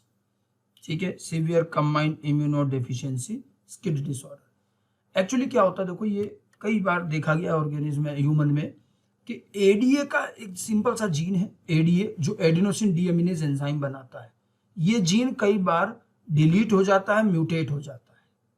तो बाय बर्थ एक जेनेटिक डिसऑर्डर होता है जिसको हम एडीए डेफिशिएंसी कहते हैं। अब एडीए एंजाइम कहाँ काम आता है? एडीए हमारे लिम्फोसाइट को डिफरेंशिएट करता है फंक्शनल टी लिम्फोसाइट, और टी लिम्फोसाइट हमारी इनहेरेंट इम्यूनिटी के लिए चाहिए। तो हमारे अंदर जो इम्यूनिटी होती है उसमें टी लिम्फोसाइट, बी लिम्फोसाइट बहुत काम आती है। तो बोन मेरो से जो लिम्फोसाइट डिफरेंशिएट होती है वहां ये एंजाइम चाहिए। अगर किसी में ये एंजाइम नहीं है तो टी लिम्फोसाइट नहीं बनेगी। अब टी लिम्फोसाइट अगर नहीं बनेगी तो सिंपल सी बात है, उसमें इम्यूनिटी नहीं होगी। बाय बर्थ इम्यूनिटी किस प्रॉब्लम को कहते हैं? Skid, severe combined immunodeficiency. इसके अगेंस्ट हमने जीन ट्रांसफर टेक्निक यूज करी है और उसी को हमने जीन थेरेपी कहा है। मतलब इसमें क्या करते हैं? नॉर्मल जीन ट्रांसफर करते हैं। तो 4 साल की बच्ची में पहली बार ये किया गया। इसमें क्या करते हैं? पेशेंट की बॉडी से थोड़ा सा बोन मेरो सेल निकाल ली और इसको एज ए होस्ट सेल हमने लैब में कल्चर कर ली। बोन मेरो सेल डिवाइड होती है, आराम से कल्चर हो जाती है। अब इस बोन मेरो सेल में रिट्रोवायरस की हेल्प से, रिट्रोवायरस वेक्टर की हेल्प से एडीए जीन ट्रांसफर किया। जीन ट्रांसफर किया, वेक्टर कौन सा लिया? रिट्रोवायरस। एनिमल के लिए सबसे ज्यादा वो यूज होता है। अब उसके बाद हमने वो जो रिकॉम्बिनेंट बोन मेरो सेल उनका सिलेक्शन कर करा के रिकॉम्बिनेंट बोन मेरो सेल का कल्चर किया, ठीक है, और थोड़ी बहुत कल्चर में रख करके बाकी सारी सेल को वापस उसी पेशेंट में वापस डाल दिया। अब पेशेंट के अंदर देखो 2 तरह की बोन मेरो सेल हो गई। एक तो जो उसकी खुद की है जिसमें एडीए जीन नहीं है, और एक रिकॉम्बिनेंट बोन मेरो डाला है जिसमें एडीए जीन हमने इंट्रोड्यूस कर दिया है, और ये सेल उसी पेशेंट की है तो कोई दिक्कत ही नहीं है। समझ में आ रही बात? ठीक है। तो जीन थेरेपी का मैं इसलिए समझा रहा हूं क्योंकि इस ऑप्शन के साथ में बता रहा हूं मैं, ताकि आपको जीन थेरेपी ध्यान रहे। तो अब वो क्या हुआ? वो पेशेंट के अंदर डाल दी। अब पेशेंट के अंदर क्या है? रिकॉम्बिनेंट बोन मेरो सेल भी है और उसके नॉर्मल वाली भी है। रिकॉम्बिनेंट बोन मेरो सेल की वजह से एडीए एंजाइम बनता है और धीरे धीरे उसकी इम्यूनिटी आ जाती है और वो जीने लायक इम्यूनिटी हो जाती है, वो मरता नहीं है। फिर ये है जीन थेरेपी। लेकिन इस जीन थेरेपी से पहले इस डिजीज को कैसे ट्रीट करते थे? तो 2 तरीके थे। एक था एंजाइम रिप्लेसमेंट, उसमें कुछ नहीं होता था, एडीए एंजाइम को बाहर से बॉडी में डाल देते, जैसे इंसुलिन डालते हैं वैसे एडीए एंजाइम। तो एडीए एंजाइम को दे देते थे, कुछ टाइम काम चल जाता था, फिर बार बार करना पड़ता। वो शॉर्ट टर्म ट्रीटमेंट था और पीरियडिकली बार बार देना पड़ता था, ठीक है। फिर उसके बाद थोड़ा लॉन्ग टर्म ट्रीटमेंट आया, बोन मेरो ट्रांसप्लांटेशन। उसमें बोन मेरो निकाल कर दूसरा बोन मेरो दिया जाता था। बोन मेरो ट्रांसप्लांटेशन बहुत कॉम्प्लिकेटेड काम है, ठीक है। तो bone marrow transplantation long term treatment है, लेकिन उसमें भी हमें जो है ये ट्रांसप्लांटेशन में भी हमें लॉन्ग टर्म जरूर है, लेकिन कई बार वापस भी ट्रांसप्लांटेशन की जरूरत पड़ जाती है। फिर उसके बाद में एक तरीका आया जीन थेरेपी। जीन थेरेपी में भी हम क्या कर रहे हैं? उस बोन मेरो के अंदर रिकॉम्बिनेंट सेल्स ट्रांसफर कर रहे हैं और उससे जो है हम इसको ट्रीट करते हैं। तो ये भी एक तरह का लॉन्ग टर्म ट्रीटमेंट है। समझ में आ रही बात? तो यहां इस क्वेश्चन के थ्रू आपको जो है मेनली ये ध्यान रखना है कि जीन थेरेपी क्या चीज है, कैसे यूज की गई, ठीक है। और bone marrow transplantation required periodic infusion of genetically engineered lymphocyte in adenosine deficient patient. ये जो बोन मेरो ट्रांसप्लांटेशन है इसके अंदर बेसिकली क्या है? बोन मेरो के अंदर जो हम ये वापस बाहर से जो ट्रांसप्लांट कर रहे हैं उसकी बात हो रही है। एक तो होता है बोन मेरो ट्रांसप्लांटेशन जिसमें किसी और पर्सन का बोन मेरो ला के डाला, ठीक है, वो बात नहीं कर रहे हैं, वो भी लॉन्ग टर्म ट्रीटमेंट है, लेकिन वो ज्यादा कॉम्प्लिकेटेड है क्योंकि उसमें रिजेक्शन के चांस होंगे। ये जो बोन मेरो ट्रांसप्लांटेशन है इसमें क्या है? उस पर्सन की, पेशेंट की बोन मेरो निकाली है, उसमें जीन ट्रांसफर करा और वापस वही उस पेशेंट में डाल दी। तो बोन मेरो इसमें भी ट्रांसप्लांट किया, लेकिन ये बोन मेरो उसका खुद का ही था, इसीलिए ये रिजेक्ट नहीं होता और ये ज्यादा सक्सेसफुल रहता है, ठीक है। और हाँ, इसमें भी ये है कि एक बार अपन ने डाला, उसके बाद 6 महीने, साल भर बाद, 1-2 साल बाद बार बार 1-2 बार और डालना पड़ेगा। बूस्टर डोज दिया जाता है ताकि वो रिकॉम्बिनेंट बोन मेरो बॉडी में स्टेबल हो जाए, उसके बाद दिक्कत नहीं आती, ठीक है। तो जीन थेरेपी का क्या पार्ट रहता है? ये भी एक मेडिकल एप्लीकेशन है, जेनेटिक डिसऑर्डर का ट्रीटमेंट किया जा सकता है, इसको ध्यान रखें। Bioremediation is one of the application of biotechnology. Bioremediation means pollution control, और बिल्कुल कुछ ऐसे ट्रांसजेनिक ऑर्गेनिज्म बनाए हैं जो पॉल्यूशन कंट्रोल में हेल्प करते हैं, जिसमें एक आता है सुपर बग। इसके बारे में भी मैं आगे के क्वेश्चन में बताऊंगा। सुपर बग, ठीक है, ये वाटर में से ऑयल निकालने में, पेट्रोल डाइजेस्ट करने में काम आता है और ये वाटर पॉल्यूशन कंट्रोल करता है। तो ये बात भी बिल्कुल सही है, ठीक है। इसमें रॉन्ग स्टेटमेंट पहला ही है जो ये इन्होंने मोर एफिशिएंट लिख करके गड़बड़ कर दी, ठीक है। तो ये सारे मेडिकल एप्लीकेशन के स्टेटमेंट्स हैं, ध्यान रखिएगा। और जीन थेरेपी क्या है वो मैंने थोड़ा इसी के साथ में आपको ब्रीफ में समझा दी। ओके, आगे चलते हैं। नेक्स्ट वन, कुछ और चीजें हैं एप्लीकेशन से रिलेटेड। Find out the incorrect statement. Gene therapy is the genetic engineering technique used to treat disease at molecular level by replacing defective gene with normal gene, ठीक है। अभी जो बताया वही बात है कि जीन थेरेपी जो है वो एक तरह की जेनेटिक इंजीनियरिंग टेक्निक है जिसमें हम क्या कर रहे हैं, नॉर्मल, इसमें लिखा ये जाता है रिप्लेसिंग, बाकी इसमें नॉर्मल जीन ट्रांसफर किया जाता है, डीएनए लेवल, मॉलिक्यूलर लेवल पर नॉर्मल जीन ट्रांसफर करके इसको ठीक करते हैं। बिल्कुल सही बात है, जीन थेरेपी में जीन ट्रांसफर करके जेनेटिक डिसऑर्डर ठीक किया जाएगा। Then calcitonin is a medically useful recombinant product. Calcitonin का जीन इकोलाई में ट्रांसफर किया गया है और उससे जो कैल्सीटोनिन प्रोड्यूस हो रहा है वो रिकेट्स डिजीज ठीक करने में काम आता है। ट्रीटमेंट ऑफ इनफर्टिलिटी नहीं है, यहां होना चाहिए रिकेट्स। रिकेट्स के ट्रीटमेंट में कैल्सीटोनिन चाहिए, ये स्टेटमेंट गलत है। ठीक है, कैल्सीटोनिन बनता है रिकॉम्बिनेंट, इसका जीन हमने इकोलाई में ट्रांसफर करके बनाया, लेकिन वो रिकेट्स के ट्रीटमेंट में काम आता है। BT toxin is a biodegradable insecticide obtained from bacillus thuringiensis। बिल्कुल ठीक बात है, बायोडिग्रेडेबल इसलिए क्योंकि लिविंग ऑर्गेनिज्म से मिल रहा है आराम से, इससे कोई केमिकल हार्म नहीं है। Trichoderma is a species of bio control agent for fungal disease. वैसे ये इस चैप्टर का नहीं है, ये माइक्रोब्स इन ह्यूमन वेलफेयर के चैप्टर का है। ट्राइकोडर्मा एक फंगस होती है जो सॉइल में मिलती है प्लांट के रूट के आसपास, और प्लांट को ये कई तरह के इन्फेक्शन से बचाती है, वायरल इन्फेक्शन से बचाती है। ठीक है, ट्राइकोडर्मा फंगस जो होती है bio control agent for fungal disease. दूसरी और फंगस, ये जब ट्राइकोडर्मा रहता है तो कोई दूसरे पैथोजन फंगस नहीं लगती, तो ये बायो कंट्रोल एजेंट की तरह काम आती है, ये भी सही है। ये खैर माइक्रोब वाले चैप्टर का पार्ट है। ओके, यहाँ जो इनकरेक्ट है वो कैल्सीटोनिन का है, तो अपने को ध्यान रखना कैल्सीटोनिन ई कोलाई में जीन ट्रांसफर करके ऑब्टेन किया जाता है और ये रिकेट्स की बीमारी ठीक करने में काम आता है। बाकी तो क्या जनरल चीजें हैं। ओके, नेक्स्ट वन, अगला question, genetic engineering has been successfully used for producing. अब ये हम समराइज कर रहे हैं जो भी हमने एप्लीकेशंस ली हैं अभी तक की। तो इंसुलिन लाइक प्रोडक्ट यूमोलिन बनाने में हमने सक्सेसफुली यूज किया, बिल्कुल ठीक है। Transgenic plant for testing safety of polio vaccine, यहाँ ट्रांसजेनिक प्लांट नहीं है, इसी आने ध्यान रख लेना, यहाँ यूज हुआ है ट्रांसजेनिक माइस। ट्रांसजेनिक माइस को पोलियो की जो ओरल वैक्सीन आती है उसकी सेफ्टी टेस्टिंग में यूज किया गया है, प्लांट को यूज नहीं किया है, तो स्टेटमेंट गलत है, माइस ध्यान रखना है। Transgenic models for studying new treatment of certain cardiac disease. ठीक है, तो हमें यहाँ पर क्या बताना, सक्सेसफुल यूज किस किस में किया गया है। तो यहाँ पर ये ध्यान रखिएगा, कार्डियक डिजीज में ऐसे कोई न्यू वेरिएंट अभी तक नहीं बनाए गए। ट्रांसजेनिक काउ रोजी बनाई गई है, बिल्कुल ठीक है। Which produces high fat milk, ये गड़बड़ है, ये घी बनाने के लिए हाई फैट मिल्क नहीं है, ये जो है it produces lactalbumin rich milk. Rosie cow जो एक ट्रांसजेनिक काउ है, इससे लेक्टा एल्बुमिन रिच मिल्क बनता है। लेक्टा एल्बुमिन जो होता है उसके मिल्क में होता है, और ये ह्यूमन के जो छोटे बच्चे इन्फेंट्स होते हैं उनकी ग्रोथ में एनहांसमेंट में काम आता है। तो ये तो स्टेटमेंट गलत है, लेकिन ट्रांसजेनिक काउ रोजी का यूज ध्यान रखना है कि रोजी जो है उसके अंदर लेक्टा एल्बुमिन का जीन ट्रांसफर किया गया और लेक्टा एल्बुमिन रिच मिल्क मिलता है, और ये जो है इन्फेंट की फीडिंग में काम आता है, इन्फेंट्स फीडिंग में काम आता है। इस पर क्वेश्चन भी आ चुका है क्योंकि ये सीधा सीधा एग्जाम्पल एनसीईआरटी का है। ठीक है, कार्डियक डिजीज के लिए इस तरह से कोई न्यू ट्रीटमेंट मेथड का कोई एप्लीकेशन हमारे पास नहीं है, और ट्रांसजेनिक माइस को यूज किया गया था पोलियो वैक्सीन की सेफ्टी टेस्टिंग के लिए। तो तीनों स्टेटमेंट गलत है, ये चीज सही है कि यूमोलिन हमने जरूर बनाया है इसे। ठीक है, तो ये कुछ और एप्लीकेशंस थी, क्वेश्चन के साथ साथ में इनको रिवाइज कर ले, ध्यान रखिएगा। नेक्स्ट वन, कुछ और ये फिल इन द ब्लैंक्स हैं, इनको भी जरा ले लेते हैं। Select the correct option and fill up the blanks. Enzyme is crucial for immune system for functioning and its absence causes the absence is caused by deletion of gene. कौन सा enzyme, ये अभी हमने बताया था एडीए एंजाइम। ये कौन सा है, एडीए एडिनोसिन डीअमीनेज एंजाइम, हमारे इम्यून सिस्टम के लिए बहुत ज़रूरी है। ठीक है, insulin consist of chain A and chain B that are link together by disulphide bond. कुछ चीज़ें हैं ये हम ऑलरेडी पढ़ चुके हैं, हम इसको रिवाइज कर लें। Chain A and chain B है ये, ठीक है, और डाइसल्फाइड बॉन्ड से जुड़ी रहती हैं। Transgenic mice are used to test the safety of polio vaccine. अभी पिछले उसमें बताया था, पोलियो की वैक्सीन में इसकी सेफ्टी टेस्टिंग में यूज किया है। ठीक है, involve silencing of specific mRNA due to the complementary double stranded RNA molecule that binds and prevents the translation.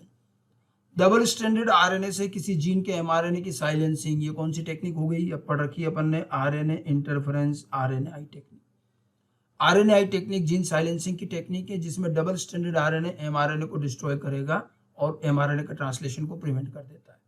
ठीक है, इसको मैच कर लेते हैं। चारों ऑप्शन हैं, इसमें मैच करेंगे। सबसे पहला आना चाहिए एडिनोसिन डीएमिनेज। एडिनोसिन डीएमिनेज इसमें दे रखा है, ये नहीं होगा, और ये चौथा भी नहीं है, एडिनोसिन डीएमिनेज इसमें भी है। सेकंड में क्या था, chain A and chain B, A chain B chain and disulphide bridges, A chain B chain hydrogen bond, ये भी गलत हो गया, फर्स्ट वाला सही। ठीक है, फर्स्ट ऑप्शन सही होगा। और ये सारे हमने जो पहले रिवाइज किए भी क्वेश्चंस में, उन्हीं को लेकर वापस से एक समरी दी है। ठीक है, ध्यान रखें। नेक्स्ट आगे बढ़ते हैं, अगला question, which of the following is correctly defined transgenic animal. Transgenic animal की एक डेफिनेशन पूछिए, तो हम इन जनरल बता दें, ट्रांसजेनिक एनिमल वो एनिमल होता है जिसकी बॉडी की सारी सेल में वो जीन होना चाहिए जो हमने भेजा है। अब हम क्या करते हैं, एनिमल में जो जीन ट्रांसफर करते हैं वो हमेशा हम एम्ब्रियोनिक लेवल पर करते हैं, एम्ब्रियोनिक लेवल पर किया जाता है। ठीक है, जाइगोट लेवल पर। तो जाइगोट में ही अगर अपन ने जीन ट्रांसफर किया है तो उससे जो एम्ब्रियो पूरा एनिमल बनेगा, उसकी बॉडी की सारी सेल में वो डिजायर्ड जीन आएगा, तभी ट्रांसजेनिक एनिमल है। ये ट्रांसजेनिक एनिमल की डेफिनेशन है। देखिए, an animal which has foreign DNA and RNA in some of its cell, some of its cell होना मतलब गड़बड़ नहीं होगा।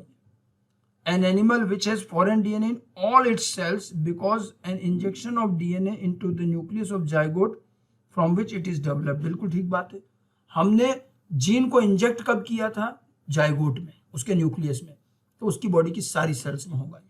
ठीक है, an animal which has foreign DNA in some of its cell because of injection of DNA into the nuclei of some of the cell, ऐसा नहीं है सॉरी, सम सेल्स आ रहा है मतलब गलत। ट्रांसजेनिक एनिमल की बॉडी की सारी सेल्स में फॉरेन डीएनए यानी कि डिजायर्ड जीन होना चाहिए।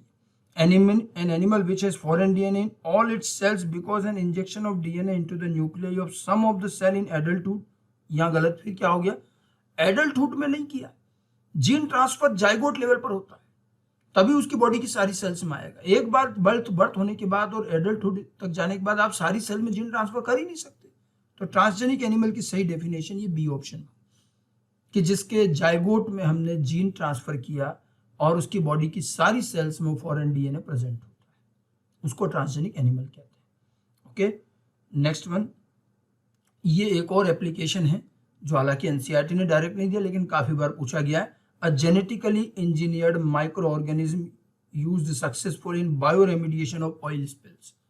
ये है सूडोमोनास पुटीडा, पूरा नाम है इसका सूडोमोनास पुटीडा कहते हैं। ये सूडोमोनास पुटीडा सुपर बग कहलाता है। ठीक है, इसे ऑयल ईटिंग बग भी कहते हैं, सूडोमोनास पुटीडा ऑयल ईटिंग बग। ये एक Indian American scientist Anand Mohan चक्रवर्ती ने बनाया था और ये ओशियंस में से पेट्रोल डाइजेस्ट करता है। इसकी खास बात क्या होती है, इट कैन डाइजेस्ट हाइड्रोकार्बन और पेट्रोलियम। तो जहां भी ओशियंस में बड़े बड़े शिप से जब ये क्रूड ऑयल का ट्रांसपोर्ट होता है तो लीकेज में, एक्सीडेंट से काफ़ी सारा ऑयल बिखर जाता है। ये ऑयल पानी में एक लेयर के फॉर्म में रहता है ओशियन में और बड़ा मेराइन पॉल्यूशन कॉज करता है। ठीक है, तो ये उस मेराइन वाटर पॉल्यूशन कंट्रोल में काम आता है। इसको यूज भी किया गया। सूडोमोनास पुटीडा इस सारे पेट्रोल को डाइजेस्ट करके हटा देता है। ठीक है, मेराइन वाटर पॉल्यूशन कंट्रोल में सुपर बग कहते हैं इसको, सूडोमोनास पुटीडा। ये ट्रांसजेनिक ऑर्गेनिज्म है, 4 जीन ट्रांसफर करके इसको आनंद मोहन चक्रवर्ती ने बनाया था। ठीक है, ये काफी बार आता है, इसका नाम आता है, इसका यूज आता है, अच्छे से ध्यान रखिएगा। ओके, ठीक है, नेक्स्ट आगे चलते हैं। चैप्टर के एंड में जब आप आते हैं, ये तो मैंने आपको एग्रीकल्चरल, मेडिकल एप्लीकेशन, अलग अलग तरह की एप्लीकेशंस बताई हैं। मैक्सिमम चीजें मैंने क्वेश्चन के थ्रू आपको बता दी। इस चैप्टर की एंड में आता है एथिकल इश्यूज। चैप्टर का एंड ये बताता है कि कोई भी टेक्निक को एथिकली यूज करना जरूरी है। अगर हम अनएथिकल हो जाएंगे तो जीन ट्रांसफर भी गलत हुए हैं। केवल कोई एक पर्टिकुलर कंपनी अपने फायदे के लिए गलत और जो जरूरत नहीं है ऐसे जीन ट्रांसफर करेगी तो ये नेचर का काफी नुकसान है, क्योंकि gene transfer against the natural activity है। इसलिए आज भी बहुत ज्यादा ट्रांसजेनिक ऑर्गेनिज्म अलाउड नहीं होते, क्योंकि आप किसी में जीन ट्रांसफर कर रहे हो मतलब उसका नेचुरल जीनोम डिस्टर्ब कर रहे हो, और ये चीज जो है अलाउड नहीं होती। और इस चीज का ध्यान रखने के लिए कि कौन से ट्रांसजेनिक प्रोडक्ट ही वास्तव में हम यूज करें जो बेहद जरूरी हो। अब जैसे इंसुलिन बनाना जहाँ बड़ा ज़रूरी था, वहीं अगर बीटी ब्रिंजल नहीं भी बनता तो चलता। तो इसीलिए ये तय कौन करे कि कौन सा ट्रांसजेनिक प्रोडक्ट हमारे काम का है और कौन सा नहीं है। अलग अलग कंपनीज कुछ भी बना देती है, मार्केट में ऐसे नहीं आता। तो गवर्नमेंट ऑफ इंडिया ने इसके लिए कमेटी बना रखी है, GEAC, genetic engineering approval committee. इस कमेटी का काम है जो इंडिया में कितने ट्रांसजेनिक प्रोडक्ट आ रहे हैं, क्या वो वाकई में यूज होने चाहिए, नहीं यूज होने चाहिए, उसकी चेकिंग वगैरह, उसका परमिशन, ये सब काम करती है। ऐसे में जो जरूरी नहीं है उन प्रोडक्ट को ये अलाउ नहीं करते हैं और अनवांटेड चीजें हमारे तक नहीं आती है, और एक अच्छा अरेंजमेंट है। ठीक है। Which body of government of India regulates GM research and safety of introducing GM organism for public service, और ये होती है genetic engineering approval committee, GEAC। Answer ये इसका थर्ड रहेगा। और GEAC का काम है कि कौन से ट्रांसजेनिक प्रोडक्ट यूज किए जाएं, कौन से यूज नहीं किए जाएं, इसका पूरा जजमेंट करना। इसीलिए इन्होंने बहुत से ट्रांसजेनिक प्रोडक्ट इंडिया में नहीं आने दिए। पूरे वर्ल्ड में 30 रिकॉम्बिनेंट मेडिसिन काम आती है, इंडिया में 12 भी काम आती है। हमें लगता है हमारे लिए इतनी जरूरत है। कई सारे ट्रांसजेनिक प्रोडक्ट दूसरी कंट्री में हो सकता है यूज होता है, हमारे यहाँ नहीं होते हैं। और ये सारी चीजें जांच चेक करके की जाती है। एक तरह का सेंसर बोर्ड है और ये जरूरी है, जिससे कि ये टेक्निक एथिकली सही बनी रहे। नहीं तो अनएथिकली कई ऐसी चीजें बना दी जाती हैं जिनका यूज कुछ नहीं है और अननेसेसरी वो हमारे नेचुरल बैलेंस को और हमारी हेल्थ को डैमेज कर सकती है। तो इसीलिए ये कंट्रोल जरूरी होता है। ठीक है। तो जीन ट्रांसफर इसीलिए ज्यादा अलाउड भी नहीं है, लेकिन हमने देखा कि पिछले कुछ समय से जीन ट्रांसफर भी काफी बढ़ गए, ट्रांसजेनिक भी खूब बनने लगे। और ज्यादा ट्रांसजेनिक बनने का एक रीजन था बायो पेटेंट। अमेरिका में लिविंग ऑर्गेनिज्म और ट्रांसजेनिक ऑर्गेनिज्म का पेटेंट दिया गया, जैसे वो सूडोमोनास पोटिडा सुपरबग को दिया गया। तो जब ट्रांसजेनिक ऑर्गेनिज्म का पेटेंट होने लग गया, तो फिर लोगों ने सोचा कि अच्छे अच्छे जो मेडिसिनल प्लांट और यूजफुल ऑर्गेनिज्म है, हम उसमें जीन ट्रांसफर कर देते हैं, ट्रांसजेनिक हो गया, अब पेटेंट मिल जाएगा। पेटेंट मिलने का मतलब है आप उसके ओनर हो गए, उससे रिलेटेड बिजनेस वगैरह सारा काम आप ही करोगे, तो अच्छा खासा पैसा कमाने का तरीका भी था। तो पेटेंट ऑब्टेन करने के लिए बेवजह जीन ट्रांसफर भी बढ़ गए। ठीक है। अब पेटेंट ऑब्टेन करने में और भी झगड़े हुए। अब जैसे किसी कंट्री का कोई प्लांट है, हमारे यहाँ बासमती राइस ग्रो होता, कहीं और नहीं होता। हमारे यहाँ के बासमती राइस को एक अमेरिकन कंपनी ले जाती है और अमेरिका में पेटेंट करा देती है, उसमें जीन ट्रांसफर करके।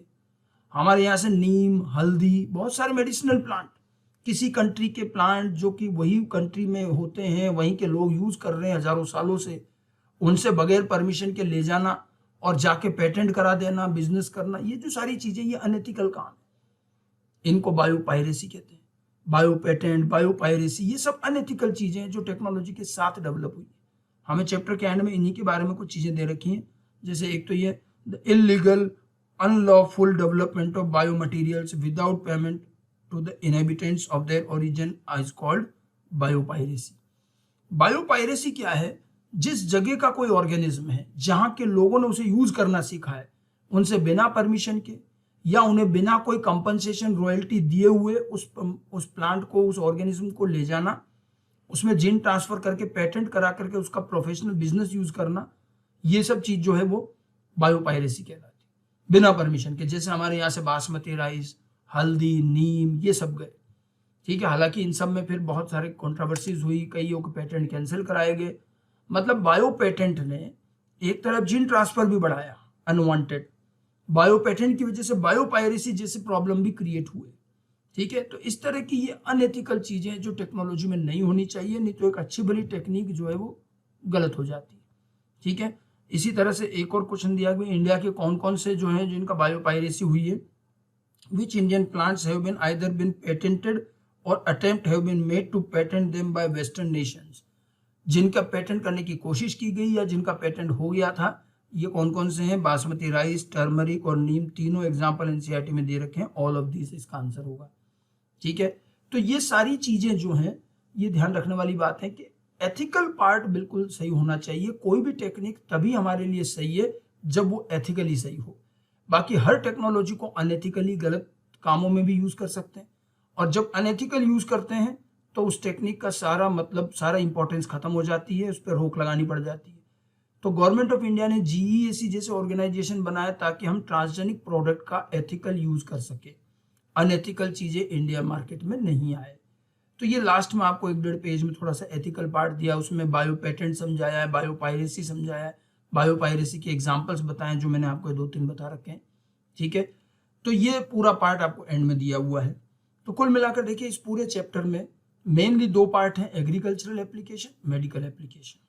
बाकी ट्रांसजेनिक एनिमल्स वगैरह के यूजेस, एथिकल पार्ट, छोटी छोटी चीज़ें और हैं। इस चैप्टर की ज़्यादातर चीज़ें मैंने इन क्वेश्चंस के थ्रू आपको डिस्कस की। इसमें चाहे एंटीसेंस टेक्निक हो, आरएनए इंटरफेरेंस हो, बीटी का पार्ट हो, या genetic engineer, insulin, gene therapy, diagnosis, सारी चीज़ों पर हम थोड़ा थोड़ा हमने इस बात करी और एक अच्छा से रिवीजन किया। होपफुली ये आपका पूरा चैप्टर कंप्लीट होता है और इसी के साथ साथ में आपको चीज़ें कुछ रिकॉल हुई होंगी और रिमेंबर करने के लिए, रिकॉल करने, रिवाइज करने के लिए ये बहुत बढ़िया तरीका है। ओके, तो ये पूरा चैप्टर था आपका प्रिंसिपल एंड प्रोसेस, ठीक है। इसको अच्छी तरह से रिवाइज कर लीजिए, बहुत स्कोरिंग पार्ट है, अच्छे खासे इसमें से क्वेश्चन भी बनते हैं। Okay, thank you very much.